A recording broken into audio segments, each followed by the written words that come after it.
യുദ്ധങ്ങളെക്കുറിച്ച് ഇപ്പം നബിയെക്കുറിച്ച് സാധാരണ ഒരു വാർലോഡായിട്ടാണ് നബിയെ യൂറോപ്പ് ആദ്യം മനസ്സിലാക്കിയിരുന്നത്. ഇപ്പം നിങ്ങൾ തന്നെ ഇതിൽ പറയുന്നുണ്ട്, നബിയെ ശരിയായ രീതിയിൽ യൂറോപ്പിന് കിട്ടുന്നത് വളരെ ലേറ്റായിട്ടാണ്. ലേറ്റ് 90s നബിയെ അവർക്ക് കിട്ടുന്നത്. വേറെ ഇപ്പം ലോകത്ത് അങ്ങനെ പഠനങ്ങൾ നടക്കുന്നത്. നേരത്തെ അവരൊരു യുദ്ധം നടത്തിയ ഒരു അറേബ്യയിലൊരു യുദ്ധപ്രഭുവായിട്ടാണ് മനസ്സിലാക്കിയത്. എന്താണ് അതിനെക്കുറിച്ചുള്ള വിലയിരുത്തലുകൾ? ആദ്യം പറയേണ്ടത്, യുദ്ധങ്ങൾ എന്നത് ഒരു നബി ഒരു പൂർണ്ണനാണ്. ഒരു പൂർണ്ണൻ ചിലപ്പോൾ യുദ്ധവും ചെയ്യേണ്ടി വന്നേക്കും. നബി ഒരു സമ്പൂർണ്ണന്, 100% സമ്പൂർണ്ണനാകുമ്പോൾ ബൈബിൾ എത്ര സ്ഥലത്താണ് യുദ്ധങ്ങളെ പറഞ്ഞത്? ആരാണ് ബൈബിളിൽ പറഞ്ഞ യുദ്ധങ്ങൾ നയിച്ചത്? ആരാ? രാജാക്കന്മാർ, ന്യായാധിപന്മാർ. ഇങ്ങനെ പഴയ നിയമത്തിലൊക്കെ ഇഷ്ടം പോലെ യുദ്ധകഥകളുണ്ട്. ആരും നടത്തിയ, ജോഷോ നടത്തിയ യുദ്ധങ്ങൾ, അത് സോളമൻ നടത്തിയ യുദ്ധങ്ങൾ. ഈ യുദ്ധങ്ങളെല്ലാം മനുഷ്യൻ്റെ പൂർണ്ണതയുടെ ഭാഗമാണ്. എന്തുകൊണ്ട്? ചില സന്ദർഭത്തിൽ മനുഷ്യനെ ആയുധം കൊണ്ടല്ലാതെ പിന്തിരിപ്പിക്കാൻ കഴിയൂല.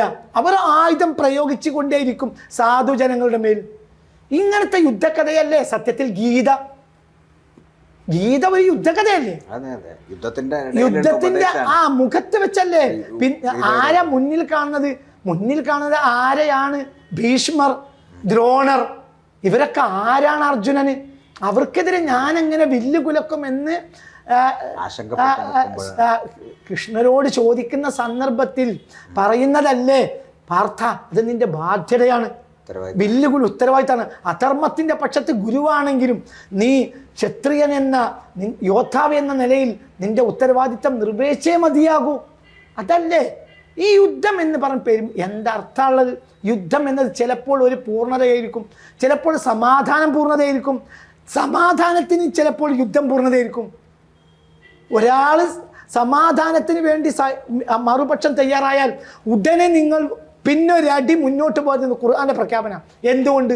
ചിലപ്പോൾ സമാധാനത്തിൻ്റെ മാനദണ്ഡം ആരായിരിക്കും കൊണ്ടുവരിക? യുദ്ധം. നബിയെ നമ്മൾ മനസ്സിലാക്കി, നബി ഒരു പൂർണ്ണനാണ്. ആ പൂർണ്ണനായ ആൾ യുദ്ധവും ചെയ്യേണ്ടി വരും.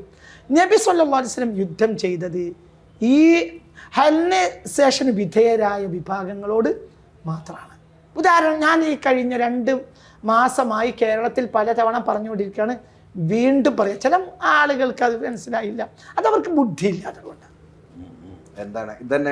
ഞാൻ പറഞ്ഞത്, ഇസ്ലാമിലെ ഒരു യുദ്ധവും, അതായത് മുഹമ്മദ് നബി നയിച്ച ഒരു യുദ്ധം, ഖുലഫാഉർ റാഷിദീങ്ങൾ നയിച്ച ഒരു യുദ്ധം, അതാണല്ലോ ഇസ്ലാമിക ഐഡന്റിറ്റിയിൽ ചരിത്രപരമായി ഇസ്ലാമിക ഒരു വാർ ഐഡിയോളജി എന്താണെന്ന് മനസ്സിലാക്കാനുള്ളത് നബിയുടെയും ഖുലഫാഉർ റാഷിദീങ്ങളുടെയും യുദ്ധങ്ങൾ. ഈ യുദ്ധങ്ങളൊന്നും ഷിർക്കിന് എതിരെയുള്ള യുദ്ധങ്ങൾ ആയിരുന്നേയില്ല. അങ്ങനത്തെ ഒരു യുദ്ധം ഇസ്ലാമിലില്ല. നിങ്ങൾ എന്താ പറയുന്നത്? അത് നിങ്ങൾക്ക് മനസ്സിലാകാത്തത് കൊണ്ടാണ്. അതായത് ഇപ്പൊ ഉദാഹരണം പറയാ, ഞാൻ നിങ്ങളൊരു സോഷ്യലിസ്റ്റ് ആണെന്നാണ് ആണോ? പറഞ്ഞോട്ടെ, നിങ്ങൾ പേര് പറയും. സയ്യിദ് സോഷ്യലിസ്റ്റ് ആണല്ലോ നിങ്ങൾ. ശരി, ഞാൻ സോഷ്യലിസ്റ്റ് അല്ലാത്തൊരു മുസ്ലിം ആണല്ലോ. ഞാനൊരു ലീഗുകാരൻ, അങ്ങനെ പറയാം. അല്ല, സമൂഹത്തിലെ എല്ലാ നന്മയിലും അതിന്റെ കൂടെ നിന്ന് കൊടുക്കൽ നമ്മുടെ ബാധ്യത. തിന്മക്ക് നമ്മൾ എതിരാകുന്നത് ആ പ്രസ്ഥാനത്തിന് എതിരാവുന്നതല്ല, അത് ശുദ്ധീകരിക്കപ്പെടൽ അനിവാര്യമായതുകൊണ്ടാണ്. അത് നമ്മളെ കടമയാണ്. നേരത്തെ മനസ്സിലായില്ലേ പറഞ്ഞത്? ഒരു ശത്രു വരുന്നത് കാണുമ്പോൾ വീട്ടുകാരോട് പറഞ്ഞു, വീട്ടുകാരെ ശത്രു വരുന്നുണ്ട്. ആരും കേൾക്കാതിരിക്കുമ്പോൾ അവൻ ഇറങ്ങി ഓടുന്നത് വീട്ടിനെ ബഹിഷ്കരിക്കാന്നല്ല, കാര്യങ്ങൾ നേരത്തെ തിരിച്ചറിയാന്നുള്ള അതിൻ്റെ എന്നതുപോലെ അത്രയേ ഉള്ളൂ. അപ്പം ഞാൻ പറഞ്ഞു കൊണ്ടുവരുന്നത്, ഇപ്പം ഞാനൊരു സമസ്തക്കാരൻ അല്ലെങ്കിൽ ലീഗുകാരൻ, അങ്ങനെ ഓട്ടെ, ഒരു സുന്നിയാണെന്ന് ഉറപ്പാണല്ലോ. ശരി, നിങ്ങളൊരു സോഷ്യലിസ്റ്റ്. നിങ്ങൾ ഇവിടെ ഇരിക്കുന്ന ആളുകളോട് ഒരു അതിക്രമം കാണിച്ചാൽ, ആദ്യം ഞാൻ നിങ്ങളോട് പറഞ്ഞു, സയ്യിദ് അത് ചെയ്യരുത്. വീണ്ടും പറഞ്ഞു, വീണ്ടും നിങ്ങൾ ചെയ്യുകയാണെങ്കിൽ, നിങ്ങൾ അവരോട് അതിക്രമം കാണിക്കുകയാണെങ്കിൽ, അവിടെ ഞാൻ എണീറ്റ് നിൽക്കുന്നത് നന്മയോ തിന്മയോ?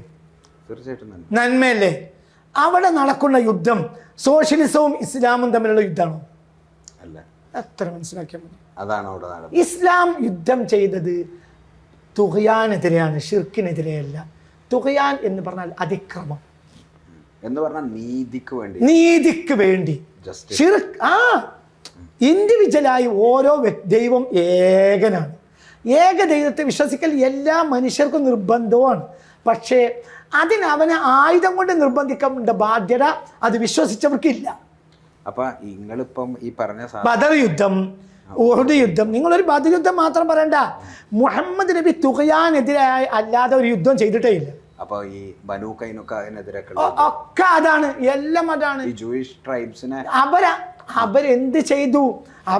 എന്ത് ചെയ്തു? ഈ ഹെലനൈസേഷന് വിധേയരായ മക്കാരെയും അതുപോലത്തെ ട്രൈബ്സിനെയും അവരെന്ത് ചെയ്തു? സഹായിക്കുകയും അടുത്ത് നിന്ന് എല്ലാ ഉപദ്രവവും ചെയ്തു വരികയും ചെയ്ത്. ഇത് തുകയാനല്ലേ?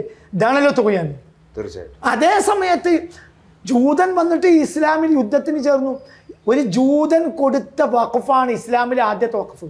നിങ്ങൾ വഖഫിന്റെ ഇസ്ലാമിലെ ആദ്യത്തെ വഖഫ് ജൂതൻ. നിങ്ങളൊരു വഖഫിന്റെ കാര്യത്തിൽ ഒരു വക്കീലാണല്ലോ. അപ്പൊ ഞാൻ നിങ്ങളോട് പറയട്ടെ, നിങ്ങൾ അത് പഠിക്കുക. ഇസ്ലാമിലെ ആദ്യത്തെ വഖഫ് എന്നാൽ ഒരു ജൂതനായ പുരോഹിതൻ കൊടുത്ത വഖഫാണ്. അയാൾക്ക് നബിയെ ഇഷ്ടായി. ഇത് മാറിയില്ലേ? അയാള് മാറി എന്നും മാറിയില്ല എന്നും അഭിപ്രായമുണ്ട്. ആ ചരിത്രത്തിലേക്ക് നമ്മൾ പോകണ്ട.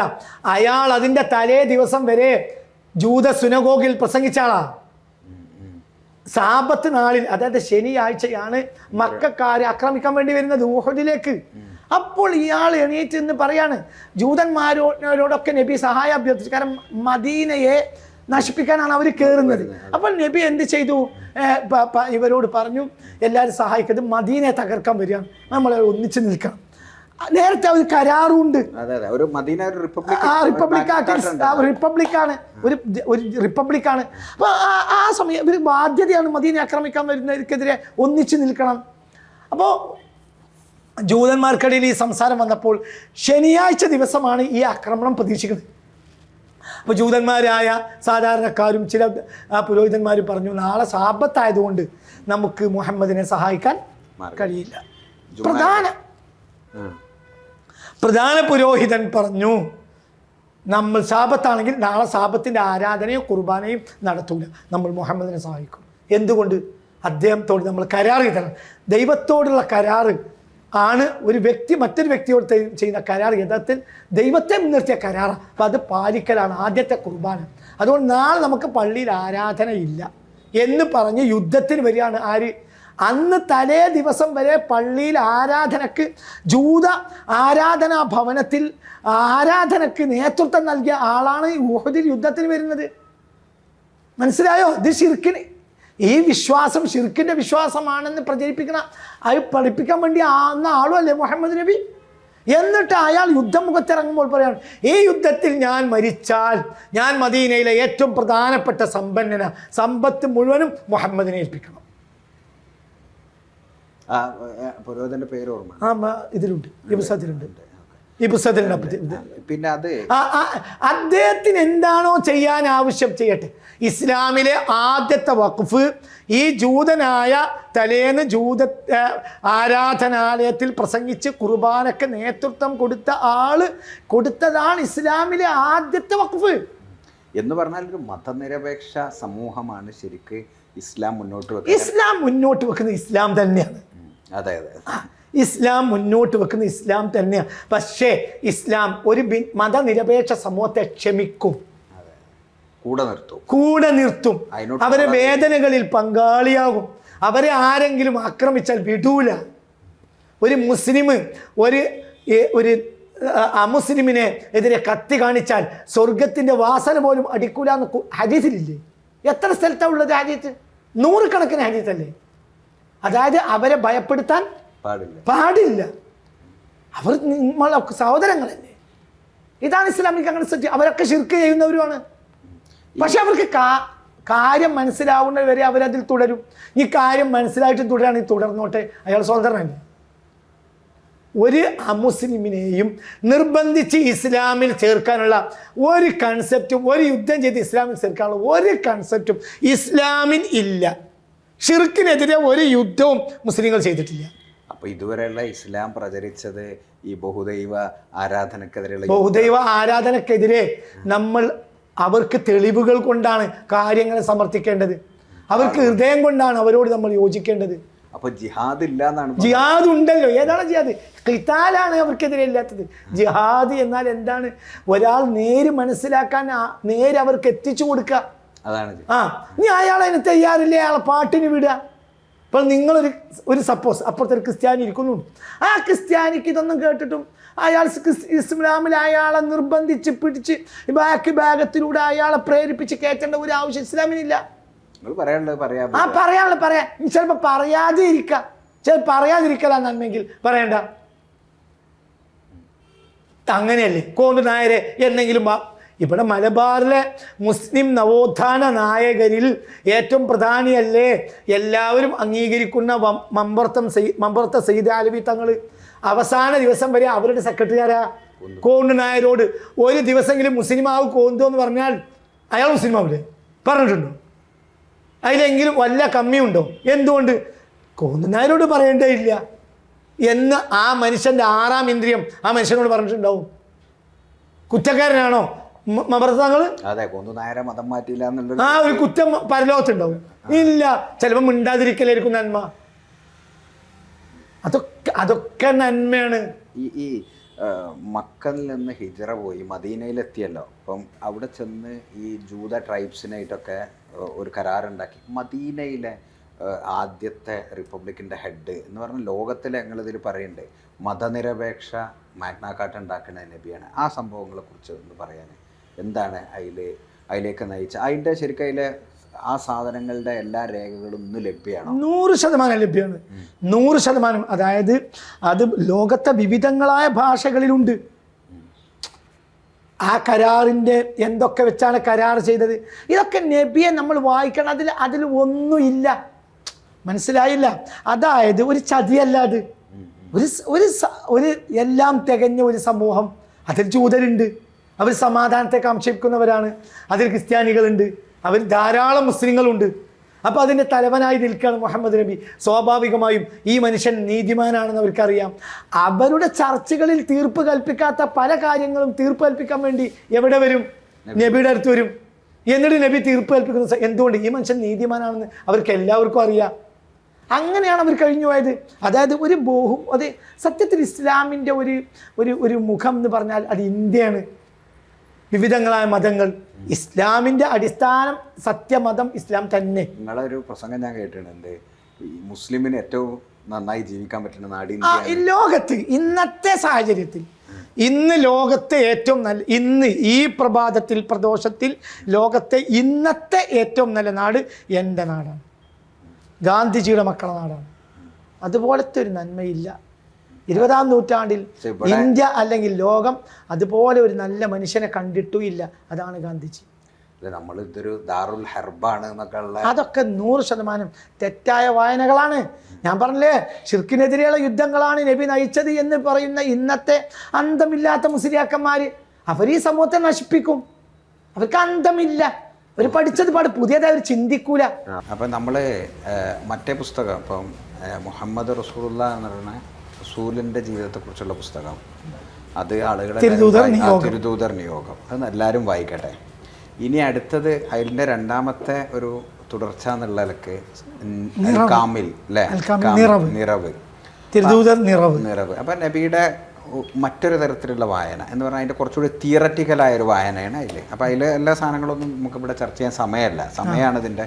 എല്ലാവരും ഈ 2 വോള്യൂം വായിക്കട്ടെ, എന്നിട്ട് അഭിപ്രായങ്ങൾ വരട്ടെ. ഞാൻ മനസ്സിലാക്കുന്നത് സീറകളിലൂടെ ചരിത്രത്തിലൊരു പുതിയ അധ്യായമായി ഇത് മാറട്ടെ എന്ന് ആശംസിക്കുകയാണ്.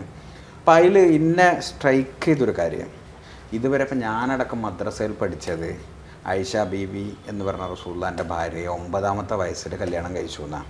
അപ്പോൾ പൊതുവേ ഇസ്ലാമിൻ്റെ വിമർശകർ എന്താ പറയുക, നബി ഇങ്ങനെ എന്താ പറയുക ഒരു 9 വയസ്സുള്ള പൂർണ്ണതയില്ലാത്ത പെൺകുട്ടിയെ കല്യാണം കഴിച്ചു എന്നൊക്കെ പറയണ ഒരു വലിയ വിമർശന നബിക്കെതിരെ എല്ലാ കാലത്തും ഉന്നയിച്ചല്ലോ. പക്ഷേ ഇതിൽ നിങ്ങൾ ശക്തമായി, അതും തെളിവിൻ്റെ അടിസ്ഥാനത്തിൽ, അതിൽ വളരെ ലോജിക്കലായൊരു ചോദ്യം എന്താ വെച്ചാൽ, നബിൻ്റെ കല്യാണം ആലോചിച്ച ആ സ്ത്രീ നബിക്ക് സംരക്ഷണത്തിന് എന്ന് പറയുക, ഖദീജ ബീവി മരിച്ചിട്ട് സംരക്ഷണത്തിന് 2 പെണ്ണുങ്ങളെയാണ് മുന്നോട്ട് വെക്കുന്നത്. ഈ ചെറിയ കുട്ടീനെ എന്തായാലും അതിൽ വെക്കൂലല്ലോ എന്നുള്ള ഒരു ചോദ്യം, അത് തന്നെ ശരിക്കും എൻ്റെ ആ സംശയങ്ങൾക്കുള്ള മറുപടി തന്നെ അതിലുണ്ട്. അതോടെ ആ ചോദ്യം തന്നെ തീർന്നു. പക്ഷേ എന്നാലും എന്താണ് 18, 16, 13 എന്ന് പറയാനുള്ള ചരിത്രപരമായ കാരണം എന്താണ്?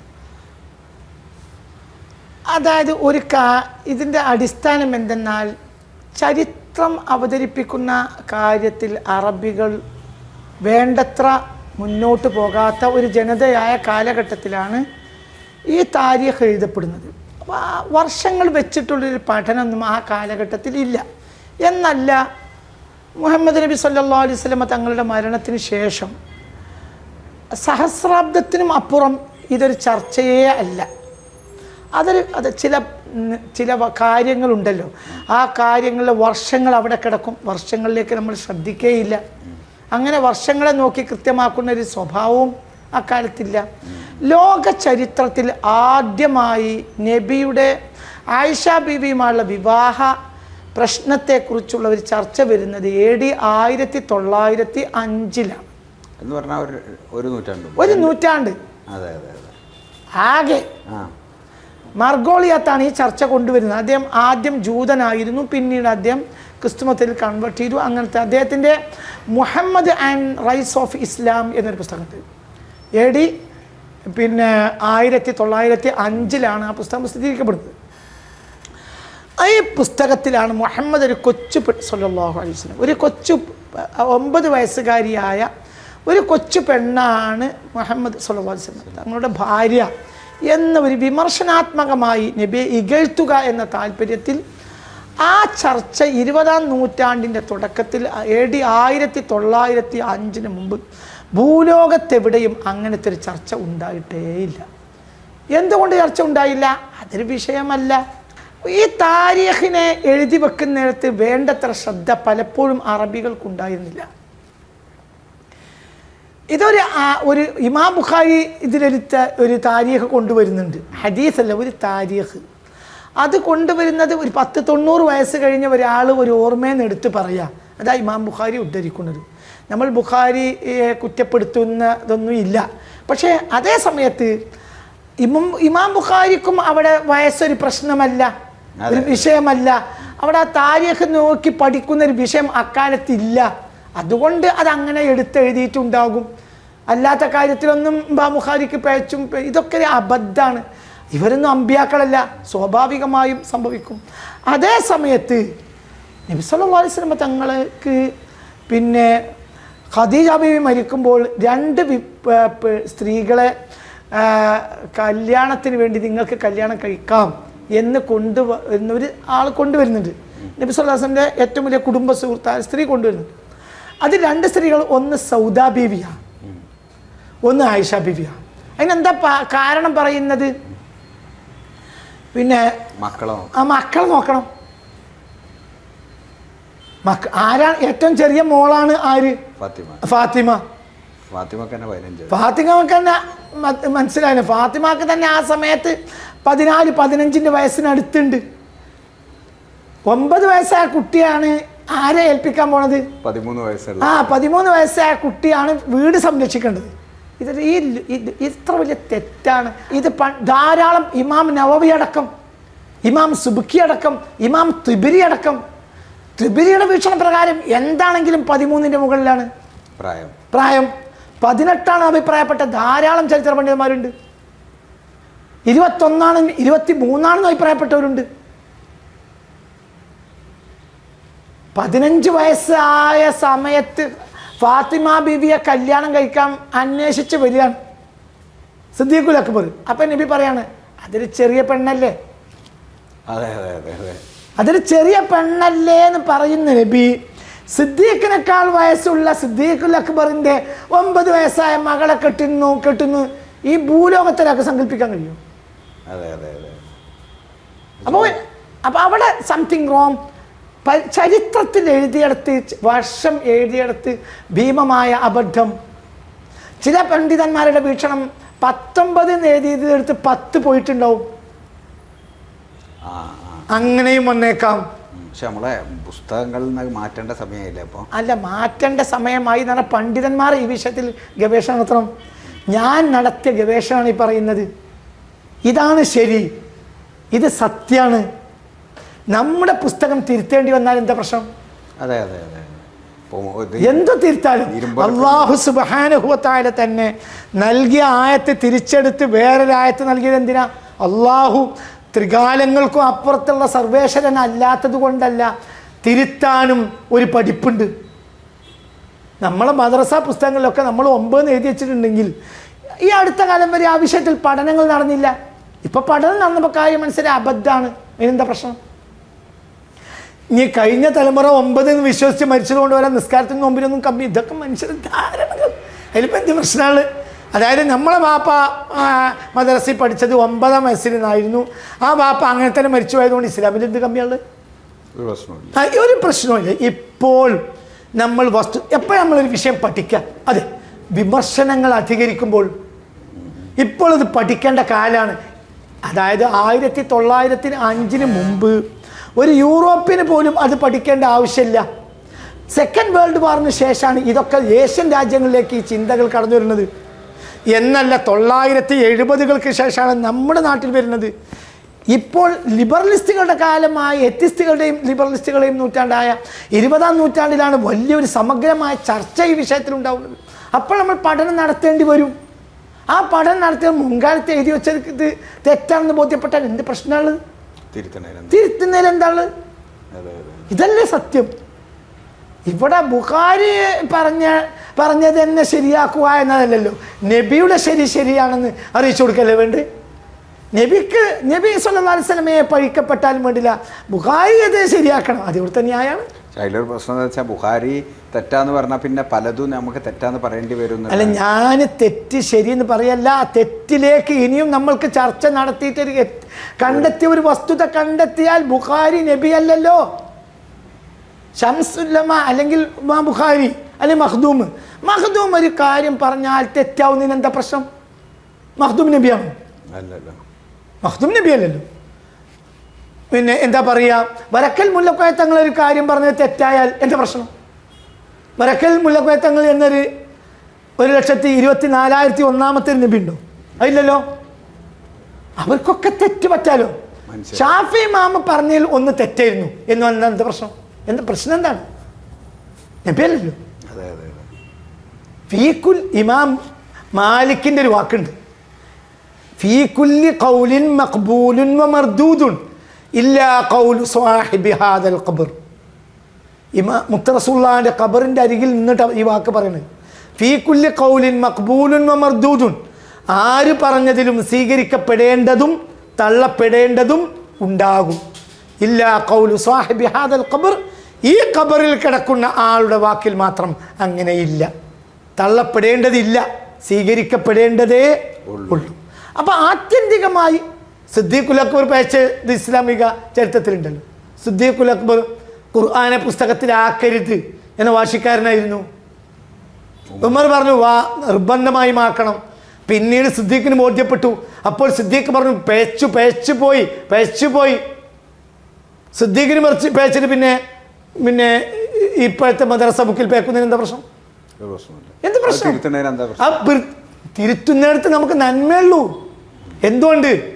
നമ്മൾ ധരിച്ചതിന് അപ്പുറത്തായിരുന്നു സത്യം. ഇതാണ് വസ്തുത. എന്താ പ്രശ്നമുള്ളത്? ഒന്നല്ലല്ലോ. ഒന്നിരിക്കൽ വിവാഹപ്രായം മദ്രസ പുസ്തകം എടുത്തു കളയാ. ഓരോരുത്തരും ഗവേഷണാത്മകമായി പഠിച്ചോട്ടെ. ഇന്നത്തെ യൂത്ത് പഠിക്കാൻ തയ്യാറാണ്. നമ്മളായി മദ്രസയിൽ എഴുതി വെച്ചിട്ട് അവരെ പേപ്പിക്കാതിരുന്നാൽ മതി. ചിലതൊക്കെ അങ്ങനെയും ചെയ്യാലോ. അതായത് സുബഹി നിസ്കാരം 2 റക്അത്തും ളുഹർ നിസ്കാരം 4 റക്അത്തും പോലത്തെ ഒരു വളക്കാൻ പാടില്ലാത്ത സാധനം അല്ലല്ലോ ആയിഷ ബിയുടെ അഭിപ്രായം. അതിലൊക്കെ എന്ത് പ്രശ്നമുള്ളത്? ഇനി അപ്പൊ ഈ പുസ്തകം ആളുകൾ വായിക്കട്ടെ, അഭിപ്രായങ്ങൾ. ഞാനീ പറയുന്നത് ഈ 9 എന്നത് ലോകത്തിൽ ചർച്ചയായി കൊണ്ടുവരുന്നത് ഗോളിയാത്താണ്. ഗോളിയാത്തിന്റെ Muhammad and rise of Islam എന്ന പുസ്തകത്തിൽ 1905 ലോകത്താ യൂറോപ്പ് പോലും ഈ ചർച്ച കേൾക്കുന്നത്. അല്ല, യൂറോപ്പിലേക്ക് ശരിക്കും ഇസ്ലാം ഒരു ചർച്ചയാണ് തന്നെ ഈ 19-ാം നൂറ്റാണ്ട് അവസാനിക്കുമ്പോഴാണ്. അപ്പം ഇനി നമ്മളെ ഈ സംഗതികൾ ഇങ്ങനെ മാറ്റി വെച്ചിട്ട് ഇനി പുസ്തകം ആളുകൾ വായിക്കട്ടെ, ഇത് വലിയ പ്രചാരം ഉണ്ടാകട്ടെ, ഇതിന്റെ ഇംഗ്ലീഷ് ഉണ്ടാകട്ടെ. തീർച്ചയായും അതിനുള്ള ശ്രമം തീർച്ചയായും ഉണ്ടാവും. എല്ലാവരും വായിക്കണം ഈ പുസ്തകം, എല്ലാവരും വായിക്കണം, നിർബന്ധമായി വായിക്കണം. ഇനി അപ്പോൾ അടുത്തത് എന്താ വെച്ചാൽ നമ്മളിപ്പോൾ ഈ പൊതുവായ ഈ വിഷയങ്ങളിൽ ഇപ്പോൾ സമസ്തയിൽ നിന്നൊക്കെ അകന്ന് ഒരു പുതിയ ഗവേഷണമായിട്ട് മുന്നോട്ട് പോവാണല്ലോ. പുതിയ ഒരു എന്താ പറയാ, ഒരു ഇജ്തിഹാദാണോ ശരിക്കത്? അങ്ങനെയല്ല. മഹാന്മാരായ അള്ളാഹുവിൻ്റെ മുൻഗാമികളായ സ്വാലിഹ്യങ്ങൾ, അടിമകൾ, വലിയ സജ്ജനങ്ങൾ പറഞ്ഞു വെച്ചതിനെ പിടിച്ച് ഇപ്പം ഞാൻ ഈ പുസ്തകം നിങ്ങൾ വായിച്ചല്ലോ. ഞാൻ ആയിഷാബിയുടെ വിവാഹപ്രായം വരെ സ്വന്തം അഭിപ്രായമല്ല, ഈ അഭിപ്രായം തൊബിരിക്കുണ്ട്, ഈ അഭിപ്രായം നോവിക്കുണ്ട്, ഇത് പറയല്ലേ ചെയ്യുന്നത്. എൻ്റെ അഭിപ്രായം ഒന്നും പറയുന്നില്ല. ഇനി അതിൻ്റെ ചരിത്രത്തിൽ എപ്പോഴും വേണ്ടത് എന്താണെന്നറിയാം, ചരിത്രത്തിൽ അതിനെ വീണ്ടും സംയോജിപ്പിക്കാനുള്ള ഒരാളുണ്ടാകണം. അത് ഫില്ല് ചെയ്യാൻ ആ ഉത്തരവാദിത്തം മാത്രമേ എനിക്കുള്ളൂ. അത് എങ്ങോട്ടാ അത് കൊണ്ടുപോകണത്? അത് നന്മയിലേക്ക്, സമൂഹത്തിൻ്റെ നന്മ എപ്പോഴും ആ നന്മ നടന്നുകൊണ്ടേ ഇരിക്കണം. ആ സമൂഹം വീണ്ടും വീണ്ടും ചലനാത്മകമാകണം.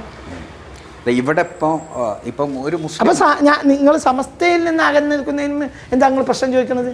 അല്ല, സമസ്തയില് ഞാൻ പറഞ്ഞല്ലോ, ഞങ്ങളെ കാണുന്ന കാലത്ത് സമസ്തയുടെ വലിയ പ്രഭാഷകനാ, ലീഗിന് വേണ്ടി പ്രസംഗിക്കുന്നുണ്ട്. അവിടുന്നൊക്കെ മാറി ഇപ്പൊ എന്താണ് വഴി ശരിക്കും? എൻ്റെ വഴി എന്ന് പറഞ്ഞാല് സമസ്തയുടെ വഴി തന്നെ. പക്ഷെ ഞാൻ ആ സംഘടനയിലൊന്നും ഇല്ല.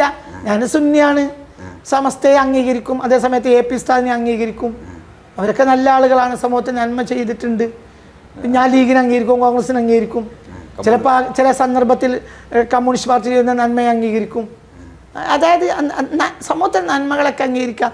അതായത് ഒരു കൊടിയോ ബോർഡോ ഫ്രെയിമോ എൻ്റെ ഗവേഷണത്തിന് തടസ്സമാകാത്ത രൂപത്തിൽ മുന്നോട്ട് പോവുകയും അവരോടെല്ലാം എനിക്ക് കഴിയാവുന്ന വിധത്തിൽ സഹകരിക്കുകയും ചെയ്യും. ഇതാണ് എൻ്റെ പാർട്ടും. ആ ബോർഡിൽ നിന്നുകൊണ്ട് എനിക്ക് ചിലപ്പോൾ ഇങ്ങനെ പറയാൻ കഴിയില്ല. അവർക്കൊരു ഫ്രെയിം ഉണ്ടാവും. അല്ല, ഈ സംഘടന ഫ്രെയിം വേണമല്ലോ, വേണം, അത് നന്മയാണ്. പക്ഷെ എന്നെ പോലത്തെ ഒരാൾ ഫ്രെയിമിന് ഇപ്പുറത്തേക്കും നിൽക്കണം. ഈ ത്വരീക്കത്തുകൾക്കെതിരെയുള്ള വാളെടുക്കുകളിലൊക്കെ ഈ സമസ്തകൾ എടുക്കുന്ന ഒരു നിലപാട് അതുകൊണ്ടായിരിക്കില്ലേ? കാരണം ത്വരീക്കത്തുകാരൻ ഇങ്ങനെ പോയാൽ കുറെ ആൾക്കാർ വഴി സംഘടനാ പ്രവർത്തനത്തിന് കിട്ടൂല. ത്വരീക്കത്തും എൻ്റെ ചിന്തയും തമ്മിൽ കൂട്ടിക്കെട്ടാൻ ശ്രമിക്കരുത്. ഞാൻ ഒരു ത്വരീക്കത്തുകാരൻ, ഞാൻ തിജാനി മഹാനായ ഹിജ്റ 1150 ജനിക്കുകയും അൾജീരിയയിലെ ഐനുമാലിയിൽ ജനിക്കുകയും ഹിജ്റ 1230 മൊറോക്കോയിലെ ഫാസിൽ മരണപ്പെടുകയും ചെയ്ത ലോകപ്രശസ്ത സൂഫി മഹാനായ ഷെയ്ഖ് അബുൽ അബ്ബാസ് അഹമ്മദ് ബിൻ മുഹമ്മദ് തിജാനി തങ്ങൾ അംഗീകരിക്കുന്ന ഒരാളാണ് ഞാൻ. പക്ഷേ ഞാൻ ഈ പറയുന്നതൊന്നും തിജാനിയത്തല്ല, അല്ല, തിജാനിയെ ബേസിൽ വെച്ച് സംസാരിക്കല്ല.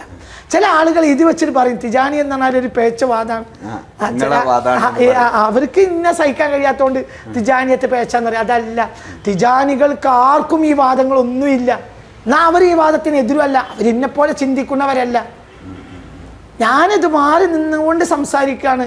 എൻ്റെ തിജാനിയത്തെ എൻ്റെ ഒരു ആത്മീയതയാണ്, ഗവേഷണം എൻ്റെ ഡ്യൂട്ടിയാണ്. ശരിക്കും ഗവേഷകനാണ് കാസിമി. അതാണ് അങ്ങനെയാണ്, പണ്ടേ അങ്ങനെയാണ്. അപ്പൊ അതിലേക്ക് നേരത്തെ ഇപ്പൊ ഈ ഫ്രെയിമിൽ നിന്നിരുന്ന സമയത്ത് ഇതുകൊണ്ട് ബുദ്ധിമുട്ടുണ്ടായിരുന്നോ? ചിലർക്ക് ഉൾക്കൊള്ളാൻ കഴിയാത്തതുകൊണ്ട് നമ്മളെ ശത്രുവിനെ പോലെ നോക്കും. അങ്ങനെയുള്ള കാലങ്ങൾ ഉണ്ടായിട്ടുണ്ട്. ഈ ഫ്രെയിമിൽ നിൽക്കുമ്പോൾ ചിലർക്ക് നമ്മളെ സഹിക്കാൻ കഴിയില്ല. വലിയവരൊക്കെ സഹിക്കും. പക്ഷെ അതേസമയത്ത് ഈ ഇടത്തിലുള്ള ചില ആളുകളുണ്ട്, അവർ മൂപ്പരി അമ്മക്കെതിരല്ലേ, ആ ഉസ്താദിന് പറഞ്ഞതിനെതിരല്ലേ എന്ന് അവർ ചിന്തിക്കും. അപ്പോൾ ആ സാധുക്കൾക്ക് അതൊരു പ്രയാസമാവും. അപ്പോൾ അവർ മേലുള്ള ആളുകളോട് പറഞ്ഞാൽ മേലുള്ളവർക്കും പ്രയാസമാവും. ഇവനെ ഇന്നൊരു പ്രശ്നം ഉണ്ടാക്കാനായിട്ട് നടക്കുന്ന ആൾ ഇന്നും ആരും അത് പറയില്ല. എന്തുകൊണ്ട്? ആർക്കും അവരോട് പറഞ്ഞാലും എന്ത് പറയാം. അപ്പോൾ ആരോടും, ഇപ്പോൾ സമസ്തയുടെ ഏത് നേതാവിനോടും പറഞ്ഞാൽ റഹ്മത്തുള്ള അങ്ങനെ പറഞ്ഞല്ലോ, അത് റഹ്മത്തുള്ളയല്ലേ, അദ്ദേഹം നമ്മളെ ഒരു സംഘടനയുടെ സ്ഥാനം വഹിക്കുന്ന ഒരാളൊന്നും അല്ലല്ലോ. അദ്ദേഹത്തിന് പണ്ടത് പറയട്ടെ, നല്ലത് നമുക്ക് സ്വീകരിക്കാം, നല്ല അല്ലാത്തൊക്കെ തള്ളിക്കളയാം എന്ന് ജിഫ്രി മുത്തുക്കോയ തങ്ങൾ തന്നെ ഈ അടുത്ത കാലത്ത് ആരോട് പറഞ്ഞതായി ഒരാളിനോട് പറഞ്ഞു. എന്താ എനിക്കറിയില്ല, ഒരാളിനോട് പറഞ്ഞു ഇങ്ങനെ റഹ്മത്തുള്ള പറയുന്നുണ്ടല്ലോ, പറഞ്ഞോട്ടെ. നമ്മളിപ്പോൾ സമസ്തയുടെ ഒരു ഔദ്യോഗിക സ്ഥാനത്തുള്ള ഒരാളല്ല. പിന്നെ അയാൾ പറയട്ടെ, നെല്ലും പതിലൊക്കെ പിന്നീട് ആളുകൾ തീരുമാനിച്ചോട്ടെ, അയാൾ പറഞ്ഞോട്ടെ. അതൊരു നല്ല മനസ്സാണല്ലോ. അങ്ങനത്തെ ആളുകളും വേണ്ടേ? അപ്പൊ ഒരു കാലത്ത് പിന്നീട് നമ്മൾ ഈ പറഞ്ഞ വാക്കുകൾ ഈ ഫ്രെയിമിലേക്ക് കയറ്റി വെച്ച് സമൂഹത്തെ സമുദ്ധരിക്കേണ്ട ഒരു ഘട്ടം ചിലപ്പോൾ വന്നേക്കും. അന്നിപ്പോ ഞാൻ പുറത്തിറങ്ങി പണിയെടുക്കണ്ടേ? കല്യാണ പന്തലില് പുക പിടിക്കാൻ പാടില്ല എന്ന് നിർബന്ധമുണ്ടെങ്കിൽ പുറത്തൊരു കാറ്ററിംഗ് സർവീസുകാർ പുക വെച്ച് ഉണ്ടാക്കിയ ചോറിനെ ഇവിടെ കൊണ്ടുവന്ന് വിളമ്പലാണല്ലോ നല്ലത്. എന്നാലും ചോറ് കിട്ടണമല്ലോ, അങ്ങനെ മനസ്സിലാക്കിയാൽ മതി. നമ്മൾ ഈ പന്തലിലല്ല ഈ ചോറ് ഉണ്ടാക്കണത്, പുറത്താണ്. നാളെ ഈ പന്തലിലും ഇതന്നെ വിളമ്പും ഇൻഷാ അല്ലാഹ്. അതെ അതെ, അങ്ങനെ ഒരു സമയം ഉണ്ടാവും. ആ സമയം ഉണ്ടാവും. എന്താ അതുകൊണ്ട് ലക്ഷ്യമാക്കണത്? ഇപ്പൊ ഈ ഗവേഷണം എന്ന് പറഞ്ഞാല് ഇപ്പൊ നിലനിൽക്കുന്ന വ്യവസ്ഥിതി പോരാ എന്നുള്ളിടത്താണല്ലോ ഈ ഗവേഷണം. വ്യവസ്ഥിതി എന്ന് പറയുമ്പോൾ ഞാൻ അങ്ങനെ കുറ്റം പറയല്ല, അല്ല, ധാരണകൾ അബദ്ധമായിരിക്കും.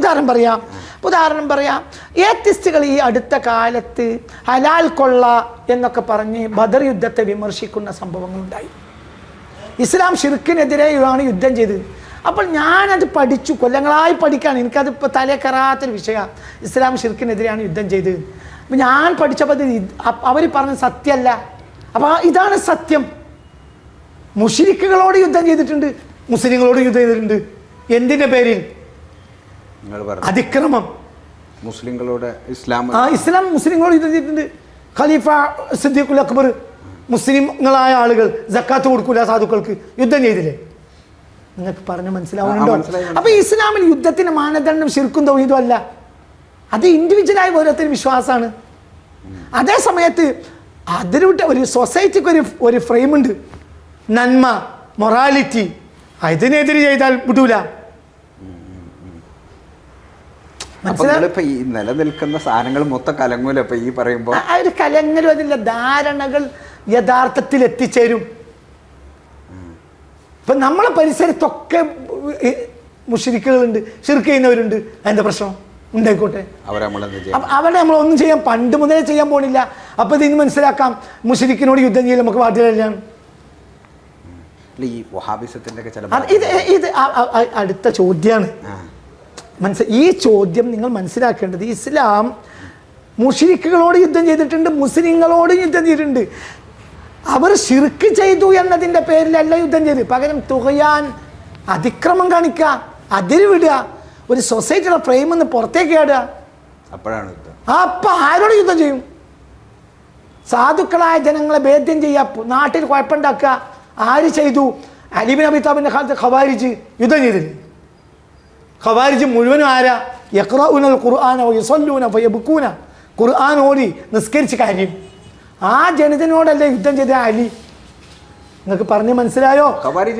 ഖവാരിജ് എന്ന് പറഞ്ഞാൽ അന്നത്തെ ഖവാരിജാണ് ഇന്നത്തെ വഹാബിസം. ഇന്നത്തെ വഹാബികൾ അന്നത്തെ ഖവാരിജാണ്. പഠിച്ചാൽ മനസ്സിലാവും. അതിലേക്ക് പോകാം. ഇത് നമ്മൾ മനസ്സിലാക്കേണ്ട കാര്യം എന്തെന്നാൽ കൃത്യമായി നമ്മൾ മനസ്സിലാക്കണം. അതായത് ഷിർക്കിനോടല്ല യുദ്ധം, തുകയാനോടെതിരെയാണ്. തുകയാൻ എന്നാൽ അതിക്രമം. നിങ്ങൾക്ക് ഷിർക്കും ചെയ്ത, ഇപ്പൊ സി എച്ച് മുഹമ്മദ് സാഹിബ് പറഞ്ഞല്ലോ, നിങ്ങൾക്ക് കൈനീട്ടാൻ അവകാശമുണ്ട്, പക്ഷെ മറ്റൊരു തന്നെ മൂക്കിൽ തട്ടരുത്. മൂക്കിൽ തട്ടണവരെ ആ കൈ നീട്ടാ, എനിക്കിപ്പോൾ അത്രയും കൈ നീട്ടാ, നിങ്ങൾ കൈ നീട്ടാ, നിങ്ങളെ മൂക്ക് തട്ടരുത്, നിങ്ങൾ എൻ്റെ മൂക്കിൽ തട്ടരുത്. ഇത് സി എച്ച് പറഞ്ഞ ഇതാണ് ആ ഭാഗം. വ്യക്തി സ്വാതന്ത്ര്യം ഷിർക്കാണെങ്കിൽ അത് ഷിർക്കിയും. തൗഹീദ് പ്രപഞ്ചത്തിൻ്റെ ആന്തര സത്തയാണ്. അത് വ്യക്തി പൂർണ്ണനാണെങ്കിലും അത് അംഗീകരിച്ചിരിക്കും. എന്നാൽ അപൂർണരായ വ്യക്തികളുണ്ടാവും, ഒരു ഷിർക്കിയും. അവരെ നമ്മൾ ക്ഷമിക്കണം. അവരെ വാള് കാട്ടി തൗഹീദ് ചെയ്യിപ്പിക്കേണ്ട ബാധ്യതയില്ല. വാളുകൊണ്ട് ഒരാൾ തൗഹീദിലോട്ട് എത്തൂല്ല.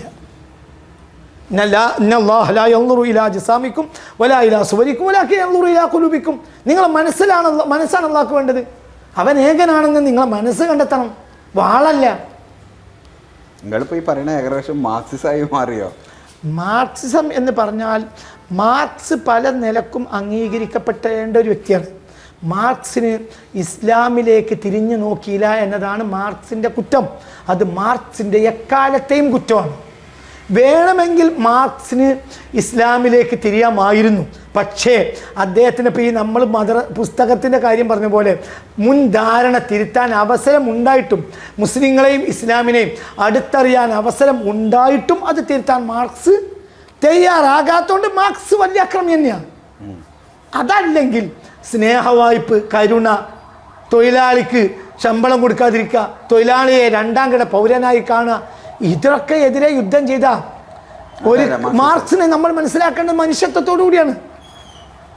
അതേസമയത്ത് മുതലാളിയോടും കരുണ കാണിക്കണം. അവിടെ മാർക്സ് ജയിച്ചില്ല. മുതലാളിയെ ശത്രുപക്ഷത്ത് അത് യഥാർത്ഥ നന്മക്കെതിരാണ്. ഇവിടെ മുതലാളിയും വേണം, തൊഴിലാളിയും വേണം, അവർക്കിടയിൽ നീതി വേണം, ജസ്റ്റിസ് വേണം. അതാണ് വേണ്ടത്. അത് കണ്ടെത്താൻ മാർക്സിന് കഴിഞ്ഞില്ല. അത് അന്നത്തെ യൂറോപ്യൻ സാഹചര്യമാണ്. അത് മാറ്റിവെച്ചാൽ തൊഴിലാളിക്ക് വരമ്പിലെത്തുമ്പോഴത്തിന് വിയർപ്പ് വറ്റുന്നതിന് മുമ്പ് കൂലി കൊടുക്കും. കണ്ടത്തിലെ തൊഴിലാളിക്ക് വരമ്പത്തെത്തുന്നതിന് മുമ്പ് കൂലി കൊടുത്തിരിക്കണമെന്ന് നിഷ്കർഷിച്ച മുഹമ്മദ് നബി തൊഴിലാളികളെ കൂടെ ഏറ്റവും വലിയ മാർക്സിസ്റ്റ്. ഏറ്റവും വലിയ ഈ സിദ്ധാന്തം അല്ലേ പറഞ്ഞത്. ഈ സിദ്ധാന്തം എന്നാ പറയുന്നത് AD 610 അന്നത് ചിന്തിക്കാൻ. ദാസ് ക്യാപിറ്റൽ എഴുതുന്നത് 1848 അതെ അതെ അതെ. എത്ര കാലങ്ങൾക്ക് ശേഷമാണ്. അപ്പൊ ഞാൻ യൂറോപ്പിലേക്ക് ഇസ്ലാമിൻ്റെ ശുദ്ധവായു വന്നതിന് ശേഷം മതത്തെ മനസ്സിലാക്കാതെ മാർക്സ് മനസ്സിലാക്കിയ ഒരു കാര്യമാണ്. അപ്പോൾ അവൻ മാർക്സിന് പഴിച്ചിട്ടുണ്ട്. അതിൻ്റെ ഒക്കെ അപ്പുറത്തേക്കും ഇസ്ലാം എന്നാൽ അത് മനുഷ്യത്വ, ഇസ്ലാം എന്നാൽ കരുണയാണ്, ഇസ്ലാം എന്നാൽ ദയയാണ്, ഇസ്ലാം എന്നാൽ ഒരു വ്യക്തിക്ക് അനുവദിക്കാവുന്ന അത്രയുള്ള സ്വാതന്ത്ര്യമാണ്. അതെത്രയാണ്? അത് സൊസൈറ്റിയുടെ ബിൽഡിംഗ് തകരരുത്, അത്രയാണ്. ഇതില്ലേ സൊസൈറ്റിയുടെ ബിൽഡിംഗ് എന്ന് പറയുമ്പോൾ സൊസൈറ്റിയുടെ ബിൽഡിംഗ് തിന്മ മനുഷ്യർ ചെയ്യും, അതിൻ്റെ പിറകെ പോകേണ്ട. ഇപ്പോൾ സൗദി അറേബ്യ തകരാൻ പോവാ അടുത്ത് തകരും. അടുത്ത് പറഞ്ഞാൽ വളരെ പെട്ടെന്ന് തകരും, സാംസ്കാരികമായി തകരും. ക്ഷമിച്ച് കേൾക്കണം. അതായത് ഇസ്ലാമിക കൺസെപ്റ്റിൽ നിന്ന് വളരെ പുറകോട്ട് പോയി അവർ. അതായത് അവർ പൂർണ്ണമായി യൂറോപ്പിനെ സ്വീകരിച്ചു. ഇപ്പോൾ യൂറോപ്പിനെ സ്വീകരിക്കുന്ന ഘട്ടത്തിലാണ്, പൂർത്തിയാവിക്കൊണ്ടിരിക്കുന്നത്. ഹെലനൈസേഷൻ്റെ 2ാം ഘട്ടമാണിത്. ഈ ഹെലനൈസേഷന് ഏകദേശം എന്താ പറയുക, റെനൈസൻസ് കാലഘട്ടം വരെ ഹെലനൈസേഷന് AD 7ാം നൂറ്റാണ്ട് മുതൽ റെനൈസൻസിൻ്റെ 15ാം നൂറ്റാണ്ട് വരെയുള്ള ഒരു സഹസ്രാബ്ദം ഇസ്ലാമാണ് തടഞ്ഞു നിർത്തിയത് ഹെലനൈസേഷനെ. അത് എന്ത് ചെയ്തു? 20ാം നൂറ്റാണ്ടോടുകൂടെ വഹാബികൾ തകർത്തു. വഹാബികൾ ഹെലനൈസേഷനെ വീണ്ടും അഡോപ്റ്റ് ചെയ്തു. ഇന്ന് അതിനെ പൂർത്തിയായി. ഇന്നെന്താ കാര്യം? ഇന്ന് ബ്രായും നിക്കറും മാത്രം ഇട്ട പെൺകുട്ടികൾ ലാ ഇലാഹ ഇല്ലല്ലാഹ് മുഹമ്മദ് റസൂലുള്ളാഹ് എന്നെഴുതിയ പതാക വഹിച്ചിട്ട് ഒരു ബ്രായും യുവതികൾ 22-25 വയസ്സായ യുവതികൾ ബ്രായും നിക്കറും മാത്രം ഇട്ടിട്ട് ഡാൻസ് ചെയ്യുക. ഇത് കുഫ്രല്ലേ? ഇവിടെ ഇത് സർക്കാരിൻ്റെ അനുമതിയോടുകൂടെ, അറിവോടുകൂടെ ഇത് സോഷ്യൽ മീഡിയ കയറ്റിവിടുക. ഇന്ന് ലക്ഷോപലക്ഷം ആളുകൾ അത് കാണുക. എന്തുകൊണ്ട്? മതം എന്ന പേരിൽ ഒരു കാലത്ത് വാതിലടച്ചു, തുറന്നു വിട്ടപ്പോൾ പരിധിക്കപ്പുറം സ്വാതന്ത്ര്യത്തേക്ക് പോയി. അതായത് മനുഷ്യനെ ജീവിക്കാൻ മനക്കൂല, നിസ്കരിക്കാൻ പോലീസ്, നിസ്കരിപ്പിക്കാൻ പോലീസ്, എന്തിന് ബീഡി വലിക്കുന്നുണ്ടോ നോക്കാൻ പോലീസ്. ബീഡി വലിക്കാൻ മനുഷ്യന് സ്വാതന്ത്ര്യമുണ്ട്. ഹറാമോ ഖറാത്തോ അത് മനുഷ്യനെ തീരുമാനിച്ച പോലെ. നിസ്കരിക്കണമുണ്ടോ ഇല്ലയെന്ന് അതിന് പോലീസോ? ഈ മുഹമ്മദ് നബിയുടെ സ്വല്ലല്ലാഹു അലൈഹി വസല്ലം മദീനയിൽ നിസ്കരിപ്പിക്കാൻ പോലീസില്ല. 932 ശേഷം സൗദി അറേബ്യയിൽ നിസ്കരിപ്പിക്കാൻ പോലീസ്. നിസ്കരിക്കുന്നുണ്ടോ? പോലീസ്. ബീഡി വലിക്കുന്നുണ്ടോ? പോലീസ്. ബീഡി വിൽക്കുന്നുണ്ടോ നോക്കാൻ പോലീസ്. എന്തിനു പോലീസ്? കള്ളു കുടിച്ച് ഒരു വീട്ടിൽ കള്ളുകൂടി നടക്കുമ്പോൾ ശത്രുക്കളെ നിന്ന് നാടിനെ രക്ഷിക്കാൻ വേണ്ടിയിട്ട് ഭരണാധികാരി എന്ന നിലയിൽ റോന്ത് ചുറ്റിയാണ് ഖലീഫ ഉമർ റളിയല്ലാഹു അൻഹു. മനസ്സിലാവുണ്ട് പറഞ്ഞത്? റോന്ത് ചുറ്റുന്ന സമയത്ത് ഒരു വീട്ടിൽ വെളിച്ചം കണ്ടു, വർത്താനം കണ്ടു, പാട്ട് കേട്ടു. അപ്പം ഏകദേശം ധാരണ വന്നു അത് കള്ളു കുടിക്കുന്നുണ്ടാവും. അപ്പോൾ മതിൽ ചാടി. ആര്? ഖലീഫ വീട്ടിൻ്റെ മതിൽ ചാടി ഉള്ളിൽ കയറി. അപ്പോൾ കറക്റ്റാ എന്ത്? മദ്യപാനം. ഇതാരുടെ കാലത്താ? ഖലീഫ ഉമറിൻ്റെ കാലത്ത്. അപ്പോൾ അള്ളാഹുവിന് വിരുദ്ധമായ കാര്യങ്ങളാണ് ചെയ്യുന്നത്, നിങ്ങളെ ഞാൻ അറസ്റ്റ് ചെയ്യുന്നതാണ്. ആര്? നിങ്ങൾക്കെതിരെ ഞാൻ ശിക്ഷാ നടപടിയെടുക്കും. ആര് പറഞ്ഞു? ഉമർ ബിൻ ഖത്താബ് റളിയല്ലാഹു അൻഹു. അപ്പോൾ ആ വീട്ടുകാരൻ ചോദിച്ചു, അല്ല ഖലീഫ, അള്ളാഹു പറഞ്ഞതിനെതിരെ ശിക്ഷിക്കപ്പെടുകയാണെങ്കിൽ ആദ്യം ശിക്ഷിക്കേണ്ടത് നിങ്ങളാണല്ലോ.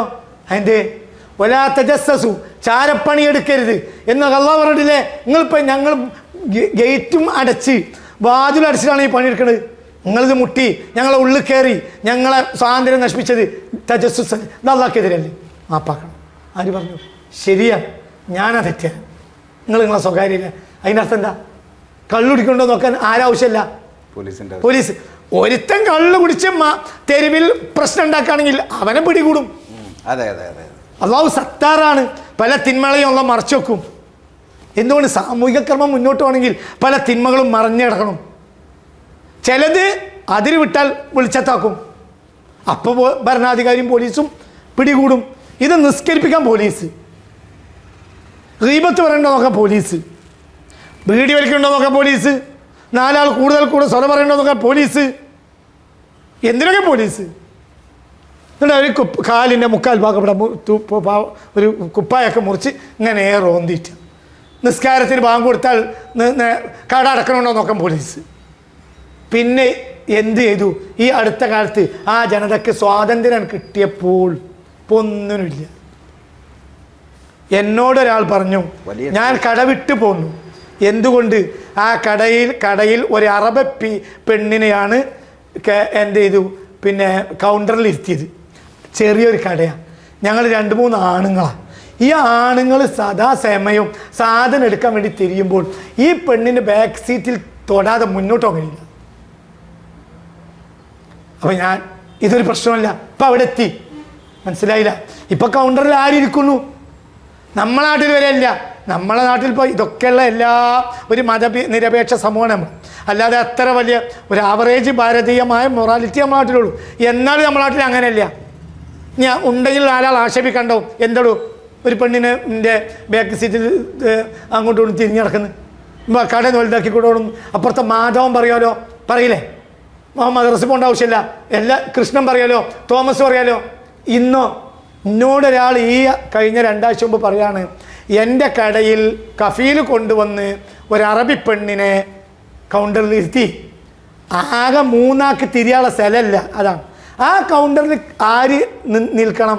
ഇവൾ നിന്നിട്ട് പൈസ വന്നു. അപ്പം നമുക്ക് ഇവളെ ബാക്ക് സീറ്റിൽ തിരിയാതെ നമുക്ക് സാധനം എടുത്തു കൊടുക്കാൻ കഴിയില്ല. അവിടെ എത്തി. ലാ ഇലാഹ ഇല്ലല്ലാഹ് മുഹമ്മദ് റസൂലുള്ള അതും പുതച്ച് ചാടുന്നിടത്തെത്തി. എന്തുകൊണ്ട്? ആദ്യം തന്നെ ചെയ്തത് തെറ്റാണ്. റസൂലുള്ളാഹിയുടെ നാട്ടിൽ നിസ്കരിപ്പിക്കാൻ പോലീസില്ല, റസൂലുള്ളാഹിയുടെ നാട്ടിൽ ബീഡി എടുക്കാൻ നോക്കാൻ പോലീസില്ല. എന്ന് പറഞ്ഞാൽ വ്യക്തി സ്വാതന്ത്ര്യങ്ങളിലേക്ക് നുഴഞ്ഞു കയറാൻ പാടില്ല ഇസ്ലാം, ഒരിക്കലും പാടില്ല. അതൊക്കെ അള്ളാഹു സത്താറാണ്. ഞങ്ങൾ തെറ്റിയാൻ പാടില്ല. ഒരു സമൂഹത്തെ നന്നാക്കേണ്ടത് പോലീസിനെ കൊണ്ടല്ല, ആ സമൂഹത്തിന് ആത്മീയമായ വിശുദ്ധി കൊണ്ടാണ്. അവിടെയാണ് നിങ്ങൾ അടുത്ത ചോദിക്കുന്നതിന് മുമ്പ് ഞാൻ പറഞ്ഞത്, ഇസ്ലാം വ്യക്തിപരമായ ശുദ്ധീകരണത്തിൽ നിന്ന് സാമൂഹിക പരിവർത്തനത്തിലേക്ക് തിരിയുന്നത് വഹാബിസത്തിൻ്റെ വരവോടുകൂടിയാണ്. അതോടുകൂടി ഇസ്ലാം നശിച്ചു. ഇസ്ലാമിൽ സാമൂഹിക പരിവർത്തനം ഇല്ലേ? ഉണ്ട്. വ്യക്തി ശുദ്ധീകരണത്താൽ ഉണ്ടായിത്തീരുന്ന ഒരു പരിവർത്തനമാണ് ഇസ്ലാമിലെ സാമൂഹിക പരിവർത്തനം. അല്ലാതെ എന്തല്ല. മനസ്സിലായ പറഞ്ഞത്? വ്യക്തിക്ക് ധർമ്മം പഠിപ്പിക്കാൻ വേണ്ടത്, ധർമ്മത്തിൻ്റെ മിസാലുകൾ, ഉദാഹരണങ്ങളെ അവനെ പോലീസിനെ കൊണ്ട് ചെയ്യിപ്പിക്കല്ലേ വേണ്ടത്, അവൻ അള്ളാന്നുള്ള വിചാരം ഉണ്ടാക്കാൻ വേണ്ടത്. അവിടെ തകർന്നുപോയി. ഇസ്ലാം എന്ന് പറഞ്ഞാൽ തൗഹീദ്. എന്താ തൗഹീദ്? ഒരാൾ തൗഹീദിനെ പോലീസ് കൊണ്ടല്ല തൗഹീദിനെ പഠിപ്പിക്കേണ്ടത്. തൗഹീദ് എന്നാൽ ആത്മീയതയുടെ അവസാനമാണ്. ഷിർക്ക് എന്നാൽ ഭൗതികതയുടെ ആരംഭമാണ്. എൻ്റെ പുതിയ ഒരു തോട്ടാണ് ഈ പറയുന്നത്. എൻ്റെ ഒരു പഠനം, അടുത്ത കാലത്ത് ഞാൻ പഠിച്ച് മനസ്സിലാക്കിയൊരു പഠനമാണ്. എന്ത്? തൗഹീദ് എന്നാൽ ആത്മീയതയുടെ അവസാനം. അയാൾ ആത്മാവ് ഭൗതികമായ കെട്ടുപാടുകളിൽ നിന്ന് അകന്നകന്ന് പോയാൽ അവസാനം അയാൾ എവിടെത്തും? അള്ളാഹുവിലെത്തും. ഷിർക്ക് ഭൗതികതയുടെ ആരംഭമാണ്. ഭൗതികതയിൽ നിന്ന് ഏത് ഷിർക്കിൻ്റെ അടിസ്ഥാനം ഭൗതികതയാണ്, ഏത് തൗഹീദിൻ്റെ അടിസ്ഥാനവും ആത്മീയതയാണ്. ആ ആത്മീയത ഇല്ലാതെ വന്നാൽ പോലീസ് കൊണ്ടുവരും. ആ പോലീസിനെ നിയമം കൊണ്ട് മാറ്റിവെച്ചാൽ ഇവരൊക്കെ തുള്ളും. ആത്മീയമായി ജനങ്ങളെ പരിവർത്തനം നടത്താൻ സൗദി അറേബ്യക്ക് കഴിഞ്ഞില്ല. പോലീസിനെ കൂടെ പരിവർത്തനം. പോലീസിൻ്റെ ഇരുമ്പ് ദണ്ടിനെ ഒരു ജനത മനസ്സുകൊണ്ട് സ്വീകരിക്കൂല. പേച്ചു 1902 അബ്ദുൽ അസീസ് ആദ്യമായി ഈ വഹാബിയത്തിൻ്റെ കൊടിയും പിടിച്ചുകൊണ്ട് 2ാം വരവ്. അന്ന് മുതൽ പേച്ചു. ഇപ്പോൾ സൂഫികൾ വരെ ആ വഴിക്കാണ്. ഇപ്പം അതിൽ ഈ ഇബ്നു തൈമിയ്യയാണ് ഭയങ്കര പ്രശ്നം എന്നൊക്കെ പറഞ്ഞ് കുറേ കാലം പഠിപ്പിച്ചത്. ഇപ്പോൾ ഇബ്നു തൈമിയ്യ ഭയങ്കര മഹാനാണ് എന്നൊക്കെ ഉള്ള എന്താ കാരണം എന്നാൽ ഇവർക്കൊക്കെ വഹാബി ചങ്ങാതിമാരുണ്ട്. ഈ മൗലാനമാരുടെ സ്ഥാപനങ്ങളിൽ വലിയൊരു ശതമാനം പൈസ കൊടുക്കുന്നത് കോർപ്പറേറ്റുകളാണ്. ഇബ്നു തൈമിയ്യ പേച്ചു പോയ ഒരാളാണ്, യാതൊരു സംശയമല്ല. ഇനി അയാൾ നന്നായിട്ടുണ്ടെങ്കിൽ മനസ്സിലായില്ല? അത് അയാളുടെ വ്യക്തിപരമായ കാര്യം. അത് അള്ളാഹു സുബ്ഹാനഹു അയാൾ തമ്മിൽ നോക്കിക്കോട്ടെ. അയാളുടെ ഗ്രന്ഥങ്ങൾ മുഴുവനും പിഴച്ച വാദങ്ങൾ നിറഞ്ഞെടുക്കാണ്. അതാണ് ഇന്ന് സൊസൈറ്റി ചർച്ച ചെയ്യണത്. എന്താ അതിനെക്കുറിച്ചൊരു എല്ലാം അതാ ഉദാഹരണം പറയാം. തെജ്സീമവാദം, പടച്ചവന് കയ്യും കാലും ഉണ്ട് എന്ന ആ തെജ്സീമി വാദം ലോക ചരിത്രത്തിൽ ഇസ്ലാമിലേക്ക് ആദ്യം കൊണ്ടുവരുന്നത് ഇബ്നു തൈമിയാണ്. അത് ഇസ്ലാമിന് അന്യമായൊരു വാദമാണ്. പിന്നെ അത് തുടങ്ങിയെല്ലാം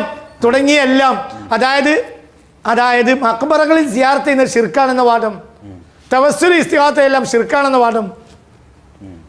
ഇങ്ങനെ തുടങ്ങിയ ഇസ്ലാമിലെ തിയോളജി നിരാക്ഷേപം അംഗീകരിച്ചു വന്ന ആയിരക്കണക്കായ കാര്യങ്ങൾക്കെതിരായി പറയുകയും ഗ്രന്ഥം എഴുതുകയും അത് കാരണം ജയിലിലാക്കപ്പെടുകയും ജയിലിൽ വെച്ചാൽ മരിക്കണ ഈ മനുഷ്യൻ.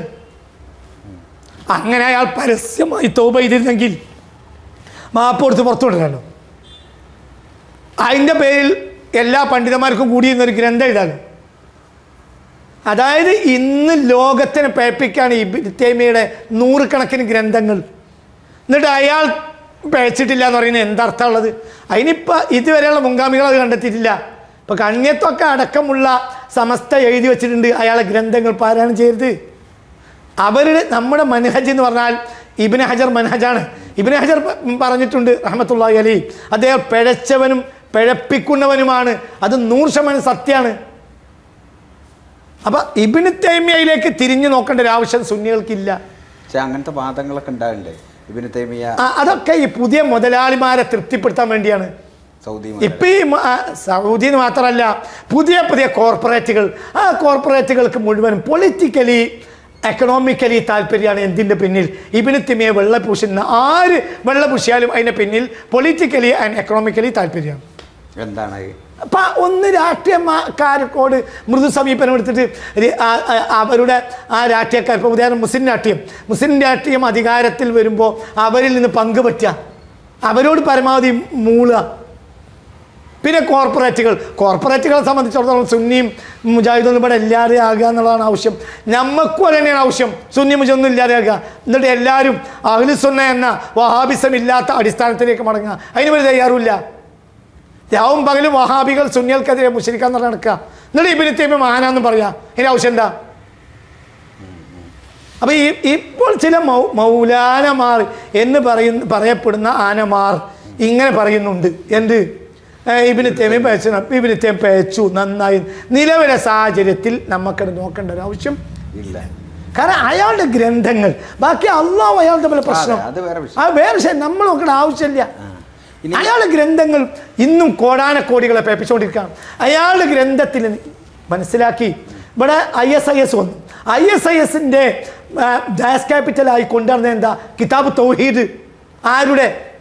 മുഹമ്മദ് അബ്ദുൽ വഹാബിന്റെ പ്രചോദനം എന്താണ്? ഇബ്നു തൈമിയ ചിന്താധാരയെ പിന്നെ ഗ്ലോബലൈസ് ചെയ്ത ആളാണ് ആര്? മുഹമ്മദ് അബ്ദുൽ വഹാബ്. ഈ മുഹമ്മദ് ബിൻ അബ്ദുൽ വഹാബിനോട് മൃദുല സമീപനം അടുത്ത് സ്വീകരിക്കും. അതിനു വേണ്ടിയാണ് ഇത് ചെയ്യുന്നത്.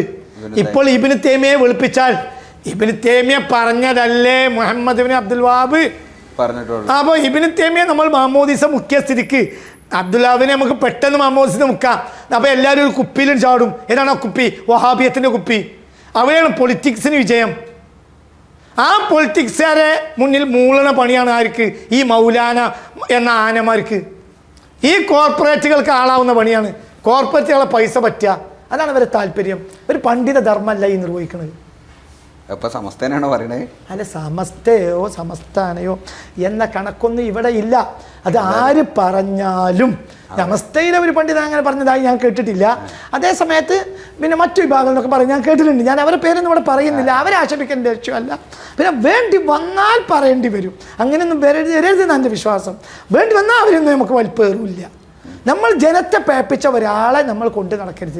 ഇബ്നു തൈമിയയുടെ ആശയങ്ങളും മുഹമ്മദ് അബ്ദുൽ വഹാബിൻ്റെ ആശയങ്ങളുമാണ് ISIS ഈ ലോകത്തെ ലക്ഷക്കണക്കായ അമുസ്ലിമീങ്ങളെ കൊല്ലാൻ മാനദണ്ഡാക്കിയത്.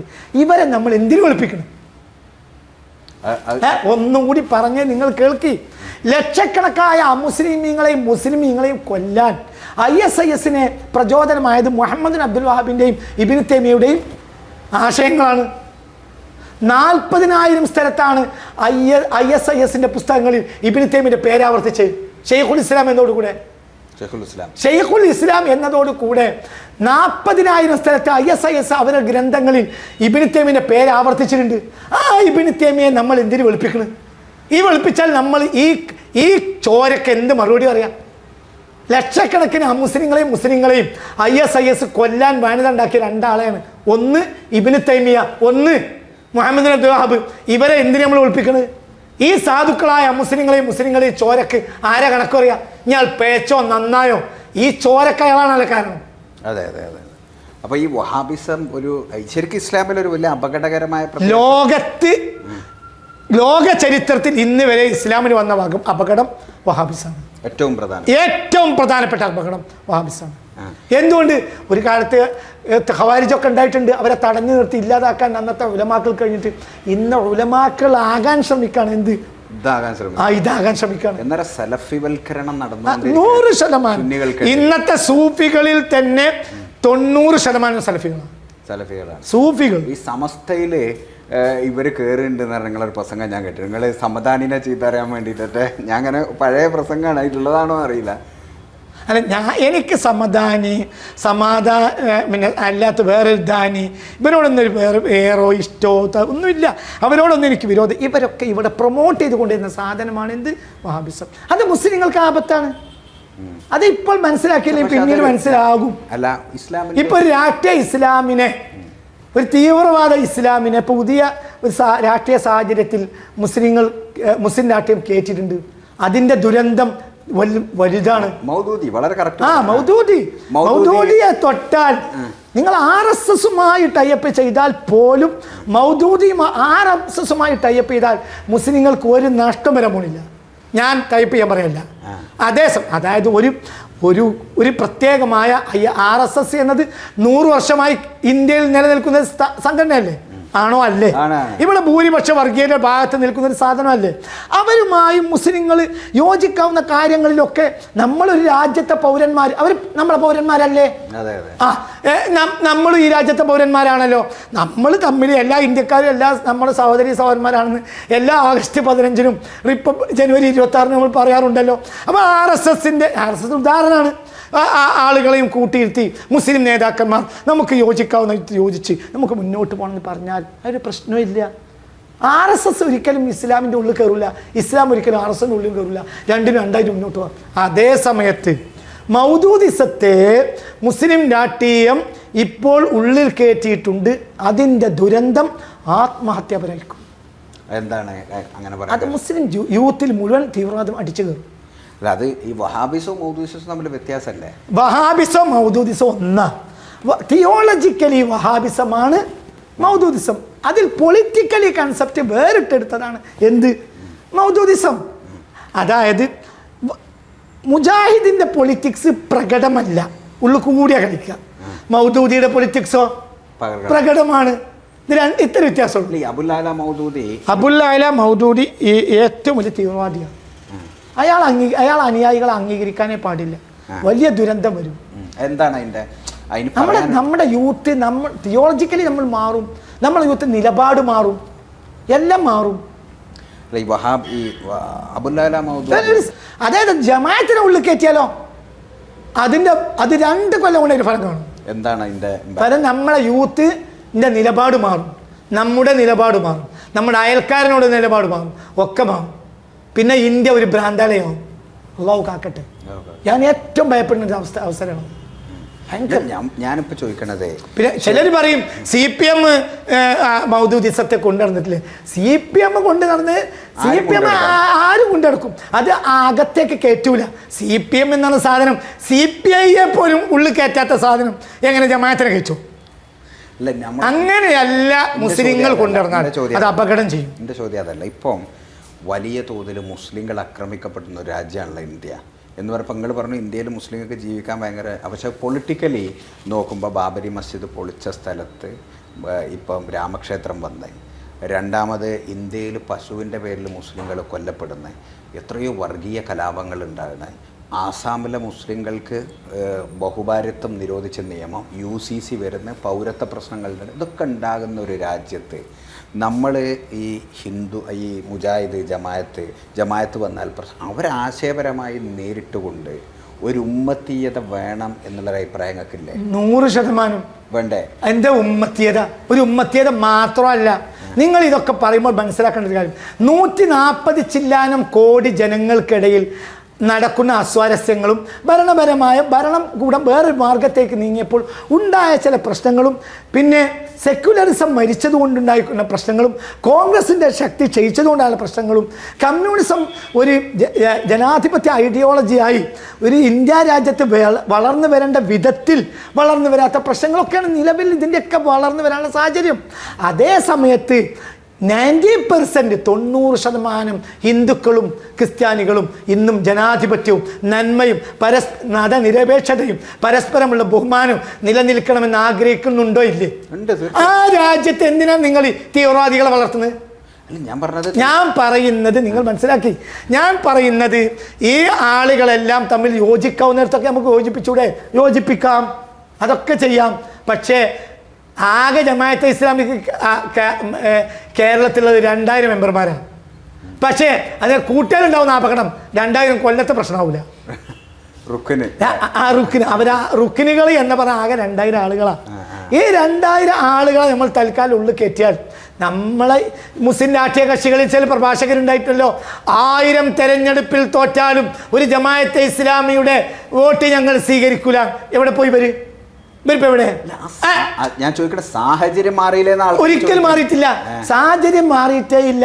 സാഹചര്യം നിങ്ങൾ കൂടുതൽ മറ്റു സമുദായത്തിൽപ്പെട്ട ആളുകളെയും കൂട്ടിയിരുത്തി പരസ്പരം യോജിച്ചും ഐക്യപ്പെട്ടും കാര്യങ്ങളെ മനസ്സിലാക്കി ജനാധിപത്യത്തിൻ്റെ പുനഃക്രമീകരണത്തിനുള്ള സാഹചര്യം ഉണ്ടാക്കേണ്ടത്. 4 വഹാബികളെ ഉണ്ടായതുകൊണ്ട് ഇന്ത്യ രാജ്യത്തിനെ ഊട്ടോപ്പിയാക്കി അങ്ങക്ക് കഴിയൂ? ഇല്ല, സംശയമില്ല. ഞാൻ പറയുന്നത് ഇതൊരു നടക്കാത്തൊരു കാര്യത്തെ നടക്കാൻ ശ്രമിക്കരുത്. ഞാൻ ജനാധിപത്യ പ്രക്രിയകളിൽ അംഗങ്ങളായി ഒരുമിച്ച് നിൽക്കാൻ ആഗ്രഹിക്കുന്ന കോടാനക്കോടി ഇന്ത്യക്കാരെ ഒരുമിച്ച് നിർത്തേണ്ട ബാധ്യതയാണ് ഇപ്പോൾ ലീഗിനും കോൺഗ്രസിനും സമസ്തക്കും എല്ലാവർക്കും ഒന്നിച്ച് എന്ന് പറഞ്ഞാൽ അത് ശരി.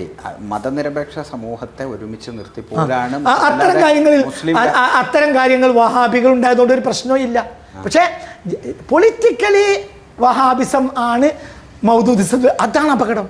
അത് അപകടം തന്നെയാണ്. എന്താണ് അതിന്റെ അപകടം? അപകടം തന്നെ നമ്മുടെ അത് അപകടം എല്ലാ അപകടം കൂടി എനിക്ക് നിങ്ങളോട് പറയാൻ കഴിയില്ല. ഞാൻ ആ ആശയത്തിലേക്ക് നമ്മുടെ സമൂഹം ഏറ്റവും അപകടത്തിൽ എടുത്തു ചാടും. വളരെ ആപത്ത് അതുകൊണ്ട് വരും. ആ ഐഡിയോളജി നമ്മുടെ സമൂഹത്തിൽ വരാൻ പാടില്ല. ഇസ്ലാം അങ്ങനെ ഒരു പൊളിറ്റിക്കലി മാത്രം തോട്ടിൽ വാർത്തെടുത്ത ഒരു ജനത അല്ല. ഇസ്ലാം അങ്ങനത്തെ ഒരു സമൂഹം അല്ല. അതായത് ഒരു പൊളിറ്റിക്കലി തോട്ട് വേറിട്ടെടുത്ത് അതിന് എന്ത് ചെയ്യാം, അതിനെ ഒരു നവോത്ഥാനാക്കി കൊണ്ടുവന്നൊരു കാലം ഒരു കാലത്തും ഉണ്ടായിട്ടില്ല. ഭരണാധികാരികൾക്ക് ക്ഷമിച്ചു നിൽക്കും, നന്മക്ക് സഹകരിക്കുകയും ചെയ്യും. ഈ പൊളിറ്റിക്കലി തോട്ടിനെ മാത്രം വേറിട്ടെടുത്ത് കൊണ്ടുവന്നതിന്റെ ഒരു അപകടകരമായ ഇപ്പൊ ആളുകൾ മനസ്സിലാക്കാൻ ആഗ്രഹിക്കുന്ന ഒരു സാധനമായിരിക്കുമല്ലോ അത്. എന്തായിരിക്കും അതിൻ്റെ ഒരു അപകടകരമായ ഒരു സംഭവം ഒന്ന് പറയാൻ പറ്റും? ഇപ്പൊ ഞാൻ ഈ മൗദൂദിസം എന്ന് പറഞ്ഞാൽ നിങ്ങൾക്കറിയാലോ, ജനാധിപത്യ പ്രക്രിയയിൽ വോട്ട് ചെയ്താൽ പോലും മുസ്ലിം രാഷ്ട്രീയത്തെ ഏറ്റവും കൂടുതൽ പാലൂട്ടി തേനൂട്ടി കഷ്ടപ്പെട്ട് ത്യാഗം ചെയ്ത് വളർത്തിയെടുക്കുന്ന സുന്നികൾക്കിടയിലേക്ക് കയറി വരാൻ ഇവർക്ക് അവസരം ഉണ്ടാവും. ഇവർ വലിയ വിളവന്മാരാണ്. പണ്ടേ സുന്നികൾ എക്കാലത്തും പാവങ്ങളാണ്, ഒന്നും അറിയില്ല, പച്ച പാവങ്ങളാണ്. ആരോട് സഹകരിക്കും? ഇവരെ ജമാഅത്ത് വൽക്കരിക്കാനും വഹാബി വൽക്കരിക്കാൻ ഒരു മുജാഹിദിന് കഴിയുന്നതിൻ്റെ 100 ഇരട്ടി പൊളിറ്റിക്കലി ജമാഅത്തിന് കഴിയും. വഹാബി വൽക്കരണം, ഞാൻ പറഞ്ഞു, വഹാബിസത്തിന് 2 മുഖം, ഒന്ന് മുജാഹിദ്, ഒന്ന് ജമാഅത്ത്. 2 വഹാബിസാണ്. അത് 2 അപകടകരാണ്. ഒന്ന് പിന്നെ മറ്റ് സമൂഹങ്ങൾ നമ്മളെ ഇതിനെ നമ്മൾ സ്വീകരിക്കുന്ന വഴി തെറ്റിദ്ധരിക്കും. CPM ജമാഅത്തിനെ സ്വീകരിച്ചാൽ അത് അവസരവാദമാണ്. നമ്മൾ അവസരവാദമായിട്ടല്ല, ആത്മാർത്ഥമായിട്ട് കണക്കാക്കപ്പെടുക. അത് പ്രശ്നമാണ്. അതുകൊണ്ട് ജമാഅത്ത് കൂട്ടുകെട്ട് പാടില്ല. വളരെ അപകടം ചെയ്യും. ഈ ദുരന്തം നമ്മൾ അനുഭവിക്കണമെങ്കിൽ ഇനി ഒരു 5 കൊല്ലം കഴിഞ്ഞാൽ വലിയ ആപത്ത് വരും. വലിയ ആപത്ത്, വർഗീയ ധ്രുവീകരണം വരെ കേരളത്തിൽ വരും. ഈ നിലക്ക് പോവുകയാണെങ്കിൽ കേരളത്തിൽ വർഗീയത കേരളം ഭരിക്കുന്നതാണ് എൻ്റെ വീക്ഷണം. അതെ അതെ, അത് അങ്ങോട്ട് യാതൊരു സംശയമില്ല. വലിയ അതിന് പ്രധാനപ്പെട്ട കാരണം ഇന്നത്തെ ലീഗിന്റെ ചില അബദ്ധ നിലപാടുകളാണ്. കോൺഗ്രസിന്റെയും ലീഗിന് വോട്ട് ചെയ്താൽ സ്വർഗത്ത് പോകുന്നു ഞാൻ പറഞ്ഞിട്ട് ഞാനിപ്പോഴും അങ്ങനെ പറയാം. അതിനൊന്നും ഇവിടെ വിരോധമല്ല. ലീഗിന് വോട്ട് ചെയ്യലും വോട്ട് ചെയ്യാതിരിക്കലും അല്ല എൻ്റെ വിഷയം. എൻ്റെ വിഷയം ഞാനും ലീഗും കോൺഗ്രസിനൊക്കെ UDF ആണ്. ഞാനൊരു UDF പക്ഷത്തുള്ള ആൾ തന്നെയാണ്. പക്ഷെ അതേ സമയത്ത് അബദ്ധങ്ങളെ ചൂണ്ടിക്കാണിച്ചു കൊടുക്കൽ എൻ്റെ ബാധ്യതയാണ്. ഇത് അബദ്ധമാണ്. ഇത് വലിയ പ്രശ്നങ്ങൾ കേരളത്തിൽ ഉണ്ടാക്കും. വർഗീയ ധ്രുവീകരണം കേരളത്തിൽ ഉണ്ടാവും. വർഗീയവാദികൾക്ക് ഏറ്റവും നല്ല ടൂള് കിട്ടും. വലിയ ആപത്ത് വരും. ഞാൻ പറഞ്ഞില്ലേ, സുന്നികളുടെ തിയോളജിക്കലി നഷ്ടം. സുന്നി എന്ന പക്ഷം തന്നെ അടുത്തില്ല, അറിയോ? കാരണം തങ്ങന്മാർ മുഴുവൻ ഇങ്ങനെയായി തുടങ്ങി. രാഷ്ട്രീയം എന്നും മനുഷ്യനെ മയക്കുന്ന കറുപ്പം അതല്ല, രാഷ്ട്രീയമാണ്. അതിലൂടെയാണ് കയറി വരും. അപ്പം മതം രാഷ്ട്രീയത്തിലൂടെ കയറിയ വലിയ അപകടമാണ്. ഏറ്റവും വലിയ അപകടം അതാണ്. എക്കാലത്തും വർഗീയത അധികാരം നേടിയത് മതത്തിലൂടെ കയറിയതുകൊണ്ടാണ്. വർഗീയവാദികൾ, വർഗീയവാദികൾക്ക് മതവിശ്വാസമേ ഉണ്ടാവില്ല. പക്ഷെ മതത്തിൻ്റെ പേര് പറഞ്ഞാൽ ജനങ്ങളെ മുഴുവനും വിഡ്ഢിയാക്കാനും ഒരു ചിറകിൽ ചേർത്ത് നിർത്താനും അവർക്ക് കഴിയും. അത് ദുരന്തം ഉണ്ടാക്കും. കേരളത്തിൽ വർഗീയത കേരളം ഭരിക്കാതിരിക്കണമെങ്കിൽ ലീഗും കോൺഗ്രസും ഒക്കെ ഉണർന്ന് പ്രവർത്തിക്കണം. ഇപ്പം ഈ അബുൽ-അല മൗദൂദിയുടെ ഡീപ്പിൽ അങ്ങനത്തെ വാദങ്ങളുണ്ടോ? 100%. അബുൽ-അല മൗദൂദിക്കാണ് ആ വാദമുള്ളത്. അതായത് ജനാധിപത്യ പ്രക്രിയയുടെ ഭാഗമായി തീർന്നാൽ, തൗഹീദി ഭരണത്തിനല്ലാതെ ജനാധിപത്യ പ്രക്രിയയുടെ ഭാഗമായി ഷിർക്കാണ്, തുകയാനാണ്, നരകത്ത് പോകുന്നൊക്കെയുള്ള വാദം അയാൾക്കാണ്. ഇത് അതിൻ്റെ ബേസ്മെൻറ്റിൽ ഫൗണ്ടറാണ്. ജമാഅത്തിസം എന്ന സാധനത്തിൻ്റെ ഫൗണ്ടറാണല്ലോ അയാൾ. ഇപ്പം ഇന്ന് ചില ചേഞ്ചുകൾ ജമാഅത്ത് വരുത്തിയിട്ടില്ലേ, അതിന് അവസരവാദം നമ്മൾ പറയേണ്ടത്. അതെ, അല്ലെങ്കിൽ ഒരു തള്ളി പറയേണ്ടല്ലേ. അല്ലെങ്കിൽ മൗദൂദി, ഞങ്ങൾ മൗദൂദികളല്ല, മൗദൂദിക്ക് തെറ്റ് പറ്റിയിട്ടുണ്ട് എന്നോ ഇന്ന് വരെ പറഞ്ഞിട്ടില്ല. പറഞ്ഞാൽ നമുക്ക് ആലോചിക്കാം. പറഞ്ഞാൽ ആലോചിക്കാം. മൗദൂദിയുടെ പുസ്തകങ്ങൾ മുഴുവൻ എടുത്തൊഴിവാക്കണം, കത്തിക്കണം എന്നാണ് നിങ്ങളെ അഭിപ്രായം. എന്നിട്ട് അവർ മാറി വരണം. അപ്പൊ നമുക്ക് ആലോചിക്കാം. അവർക്ക് പുതിയ തൽക്കാലം അപ്പുറത്ത് പ്രസിദ്ധീകരിക്കാൻ വേണ്ടിയിട്ട് ഇപ്പുറത്ത് കത്തിച്ചതാണോ നമുക്ക് പിന്നെ ആലോചിക്കാം. 4 പുസ്തകം കത്തിച്ചോൾ പ്രശ്നം തീരില്ല. IPH ആ പുസ്തകം പ്രസിദ്ധീകരിക്കലും ഞാൻ IPH APH പറയല്ല. ഞാൻ പറയുന്നത് മൗദൂദി എന്നാൽ ഇസ്ലാമിനെ കോടാനുകോടി ആളുകൾ തെറ്റിദ്ധരിക്കാൻ കാരണക്കാരനായ ഒരു വ്യക്തിയാണ്. അതാണ് ജമാഅത്തെ ഇസ്ലാമിയുടെ ഫൗണ്ടർ. ജനാധിപത്യ പ്രക്രിയയിൽ പങ്കാളിയായാൽ അത് ഷിർക്കാണ്, ഹറാമാണ്, കുഫറാണ് എന്ന് അയാൾ വാദിച്ചിട്ടുണ്ട്. ഏറ്റവും ചുരുങ്ങിയത് ആ പുസ്തകങ്ങൾ ഇനി ലോകത്തെവിടെയും വിൽക്കാൻ പാടില്ല എന്ന തീരുമാനത്തെത്തുകയും അത് ജമാഅത്തെ ഇസ്ലാം അത് നേരെ ചാലിയാറിലൂടെ ഒഴുക്കി കളയുകയോ ഇല്ലാതാക്കുകയോ ചെയ്ത് അവരൊരു ശുദ്ധീകരണം നടത്തി വന്നാൽ അന്ന് നമുക്ക് അപ്പോൾ പിന്നെ ഒരു ജമാഅത്ത് പാർട്ടിയുടെ ആവശ്യം ഉണ്ടാവില്ല. പിന്നെ ലീഗ് തന്നെ പോലെ. അല്ല, അങ്ങനത്തെ ഒരു ജമാഅത്തെ ഇസ്ലാമി എന്തിനാ? അതന്നെയല്ലേ ലീഗ്. ഇസ്ലാമിക സമൂഹത്തിന്റെ പൊളിറ്റിക്കലി നവോത്ഥാനാണെങ്കിൽ അത് ലീഗിന്റെ ഐഡിയോളജി അല്ലേ? അത് മതിയല്ലോ. ഇപ്പം ഈ വിഷയമൊക്കെ പറഞ്ഞ് നമുക്ക് വൈൻഡപ്പ് ചെയ്യണമല്ലോ, അവസാനിപ്പിക്കണം. എന്താണ് ഇതിനൊക്കെ ഒരു പരിഹാരം? എന്താണ് ഇങ്ങനെയൊക്കെ ആകാനുള്ളൊരു കാരണം എന്ന് പറഞ്ഞാൽ മുസ്ലിം ലോകത്തെ ഇപ്പം നിങ്ങൾ പറഞ്ഞു ലീഡർഷിപ്പിന് പലപ്പോഴും തെറ്റുന്ന തെറ്റുകൾ, എന്തതിനൊരു പരിഹാരം? ആത്മാർത്ഥതയുള്ള ലീഡർമാർ വരിക, ആത്മാർത്ഥതയുടെ ജനങ്ങൾ ചിന്തിക്കുക, വസ്തുതകളെ മനസ്സിലാക്കുക. എന്ത് പറഞ്ഞാലും അത് സ്വീകരിക്കൂല. ആ അവസ്ഥയിൽ നിന്നൊക്കെ മാറി ഒരാൾ പറയുന്നതിൽ ശരിയുണ്ടോ നോക്കി ആത്മാർത്ഥതയിലേക്ക് നേതാക്കന്മാർ വരിക. നേതാക്കന്മാർക്കല്ലാതെ സാധാരണക്കാർക്ക് സൊസൈറ്റിയെ മാറ്റിപ്പണിയാൻ കഴിയില്ല. നേതാക്കന്മാരെ തലയെക്കെട്ടിനെ വർണ്ണിക്കുക, അവരെ താടിയുടെ വെട്ടിയത് വർണ്ണിക്കുക, ഇതൊക്കെയാണ് നമ്മളെ പുതിയ നമ്മുടെ വിദ്യാർത്ഥി പ്രസ്ഥാനങ്ങളെ പാട്ടുകൾ. അതായത് നേതാവ് ഒരു വീട്ടിൽ ഭക്ഷണം കഴിച്ചതിന് വർണ്ണിക്കുക, നേതാവിൻ്റെ മുന്നിൽ കോഴിയിറച്ചി ഇരിക്കുന്നത് വർണ്ണിക്കുക. അതൊക്കെയാണ് പുതിയ നേതാക്കന്മാർ. നേതാവ് ഒരു സ്ഥലത്ത് ഇങ്ങനെ ഇരിക്കുന്നത് വർണ്ണിക്കുക, നേതാവിൻ്റെ വീട്ടിലേക്ക് ആളുകൾ കയറി ഇതൊന്നും നേതാവിൻ്റെ മഹത്വത്തിൽ പെടുന്നതല്ല. നേതാവ് നിലപാടിലാണ് നേതാവാവുക. അതായത് സമൂഹത്തിന് ഇതെല്ലാം ചേർന്നൊരു സമൂഹമാണ്. പച്ച മാത്രമാണെങ്കിലും ചുവപ്പ്, കറുപ്പ്, വെള്ള, പിങ്ക്, ഇതിനൊക്കെ നമ്മൾ അവസരം കൊടുത്ത് അതിനൊക്കെ ക്ഷമിച്ച് നമ്മൾ പച്ചയുടെ കൂടി ആളുകളായി നമ്മൾ മുന്നോട്ട് പോകണം. അപ്പോൾ നമ്മൾ ഇത് അവസാനിപ്പിക്കാം. നമുക്ക് കുറേ നേരമല്ല നമ്മൾ തുടങ്ങി. അപ്പോൾ ഇതിൽ ഇപ്പോൾ നമ്മൾ ഈ പറഞ്ഞ പോലെ രാഷ്ട്രീയം എല്ലാം കടന്നു വന്നു. ഞാൻ ചോദിക്കുന്നത്, ഇപ്പം എവിടെയും നിൽക്കാതെയാണ് കാസിം ഉസ്താദ് എല്ലാത്തിനെയും വിമർശിച്ച് ആണ് ഇപ്പോൾ പോകുന്നത്. അത് ശരിക്കൊരു ഒരു സക്രിയമായ സൊസൈറ്റിയെ മുന്നോട്ട് കൊണ്ടുവരാൻ വിമർശനങ്ങൾ ആവശ്യമാണ്. പക്ഷെ ഇതിനൊരു പരിഹാരം കൂടി നമ്മൾ പറയണമല്ലോ. എന്താണ് സമൂഹത്തിന് സംഭവിച്ചുകൊണ്ടിരിക്കുന്നത്, എന്താണ് ഇതിൻ്റെ പരിഹാരങ്ങൾ? ഞാൻ നിങ്ങളോട് ആത്മാർത്ഥമായി പറഞ്ഞാൽ പ്രതീക്ഷയുടെ ഒരു പുതുനാമ്പ് മുസ്ലിം ലോകത്ത് നിലവിലില്ല. ഇല്ല, ഇപ്പോൾ കാണുന്നില്ല. വരാൻ സാധ്യതയുണ്ട്. നമ്മൾക്ക് പറ്റിയതിനെക്കുറിച്ച് നമ്മൾ മുന്നും പിന്നും നോക്കി ചർച്ച ചെയ്ത് നമ്മൾ മുന്നോട്ട് പോയാൽ നമ്മുടെ ഇടയിൽ നിന്ന് തന്നെ ശുദ്ധമായ നേതൃത്വം വരും. സാധാരണക്കാർ നന്നായതുകൊണ്ട് സൊസൈറ്റി നന്നാവില്ല. രാജാക്കന്മാർ ചരിത്രം സൃഷ്ടിക്കുന്നു എന്നാണ് ലിയോ ടോൾസ്റ്റോയുടെ വാർ ആൻഡ് പീസിലെ ആദ്യത്തെ വാക്ക്. അതൊരു വലിയ യൂറോപ്പിനെ മാറ്റിമറിച്ച ഒരു ഗ്രന്ഥം. യൂറോപ്യൻ വിപ്ലവത്തിൻ്റെ മുഖക്കണ്ണാടിയായിരുന്നു വാർ ആൻഡ് പീസ് എന്നാണ് ഗാന്ധിജി പറഞ്ഞത്. അപ്പോൾ എന്ന് പറഞ്ഞതുപോലെ നമ്മൾ എന്ത് ചെയ്യണം? നമ്മുടെ സൊസൈറ്റിക്ക് ശരിക്കും വസ്തുതകളെ പഠിച്ച് മനസ്സിലാക്കിയിട്ട് കാര്യങ്ങൾക്കനുസരിച്ച് സമൂഹം മുന്നോട്ട് പോകാൻ ആത്മാർത്ഥമായ നേതൃത്വം വരണം.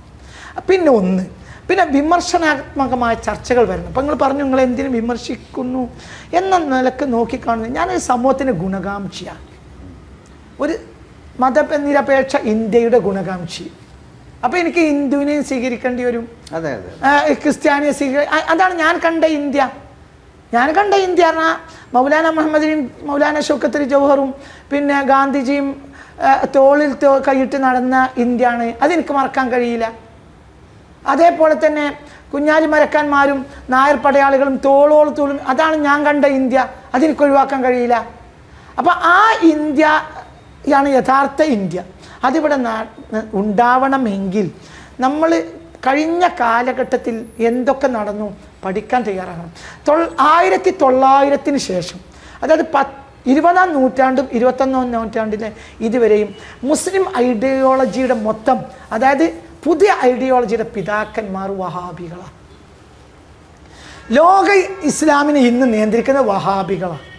ഗ്രന്ഥങ്ങൾ അച്ചടിക്കുന്നത് വഹാബികളാണ്. അതിൽ പല സുന്നി വാക്കുകളും അവർ വെട്ടി ഒരു ഗ്രന്ഥം ആയിരക്കണക്കായ കൊല്ലങ്ങൾക്ക് മുമ്പ് ചില മഹാന്മാർ എഴുതിയ ഗ്രന്ഥത്തിനെ വഹാബിവൽക്കരിച്ചിട്ട് പുതിയതായി പ്രസിദ്ധീകരിക്കുന്ന അതിലും വലിയ തിന്മ എന്താണ്? ഉദാഹരണത്തിന് എത്രയോ സ്വാബിയിലുണ്ട്. സ്വാബി എല്ലാ കിതാബിലും, ഒരു കിതാബിൽ നിന്നല്ല. ഇപ്പം ഇമാം സ്വാബി വരുന്ന കാലത്താണ് വഹാബികൾ വരുന്നത്.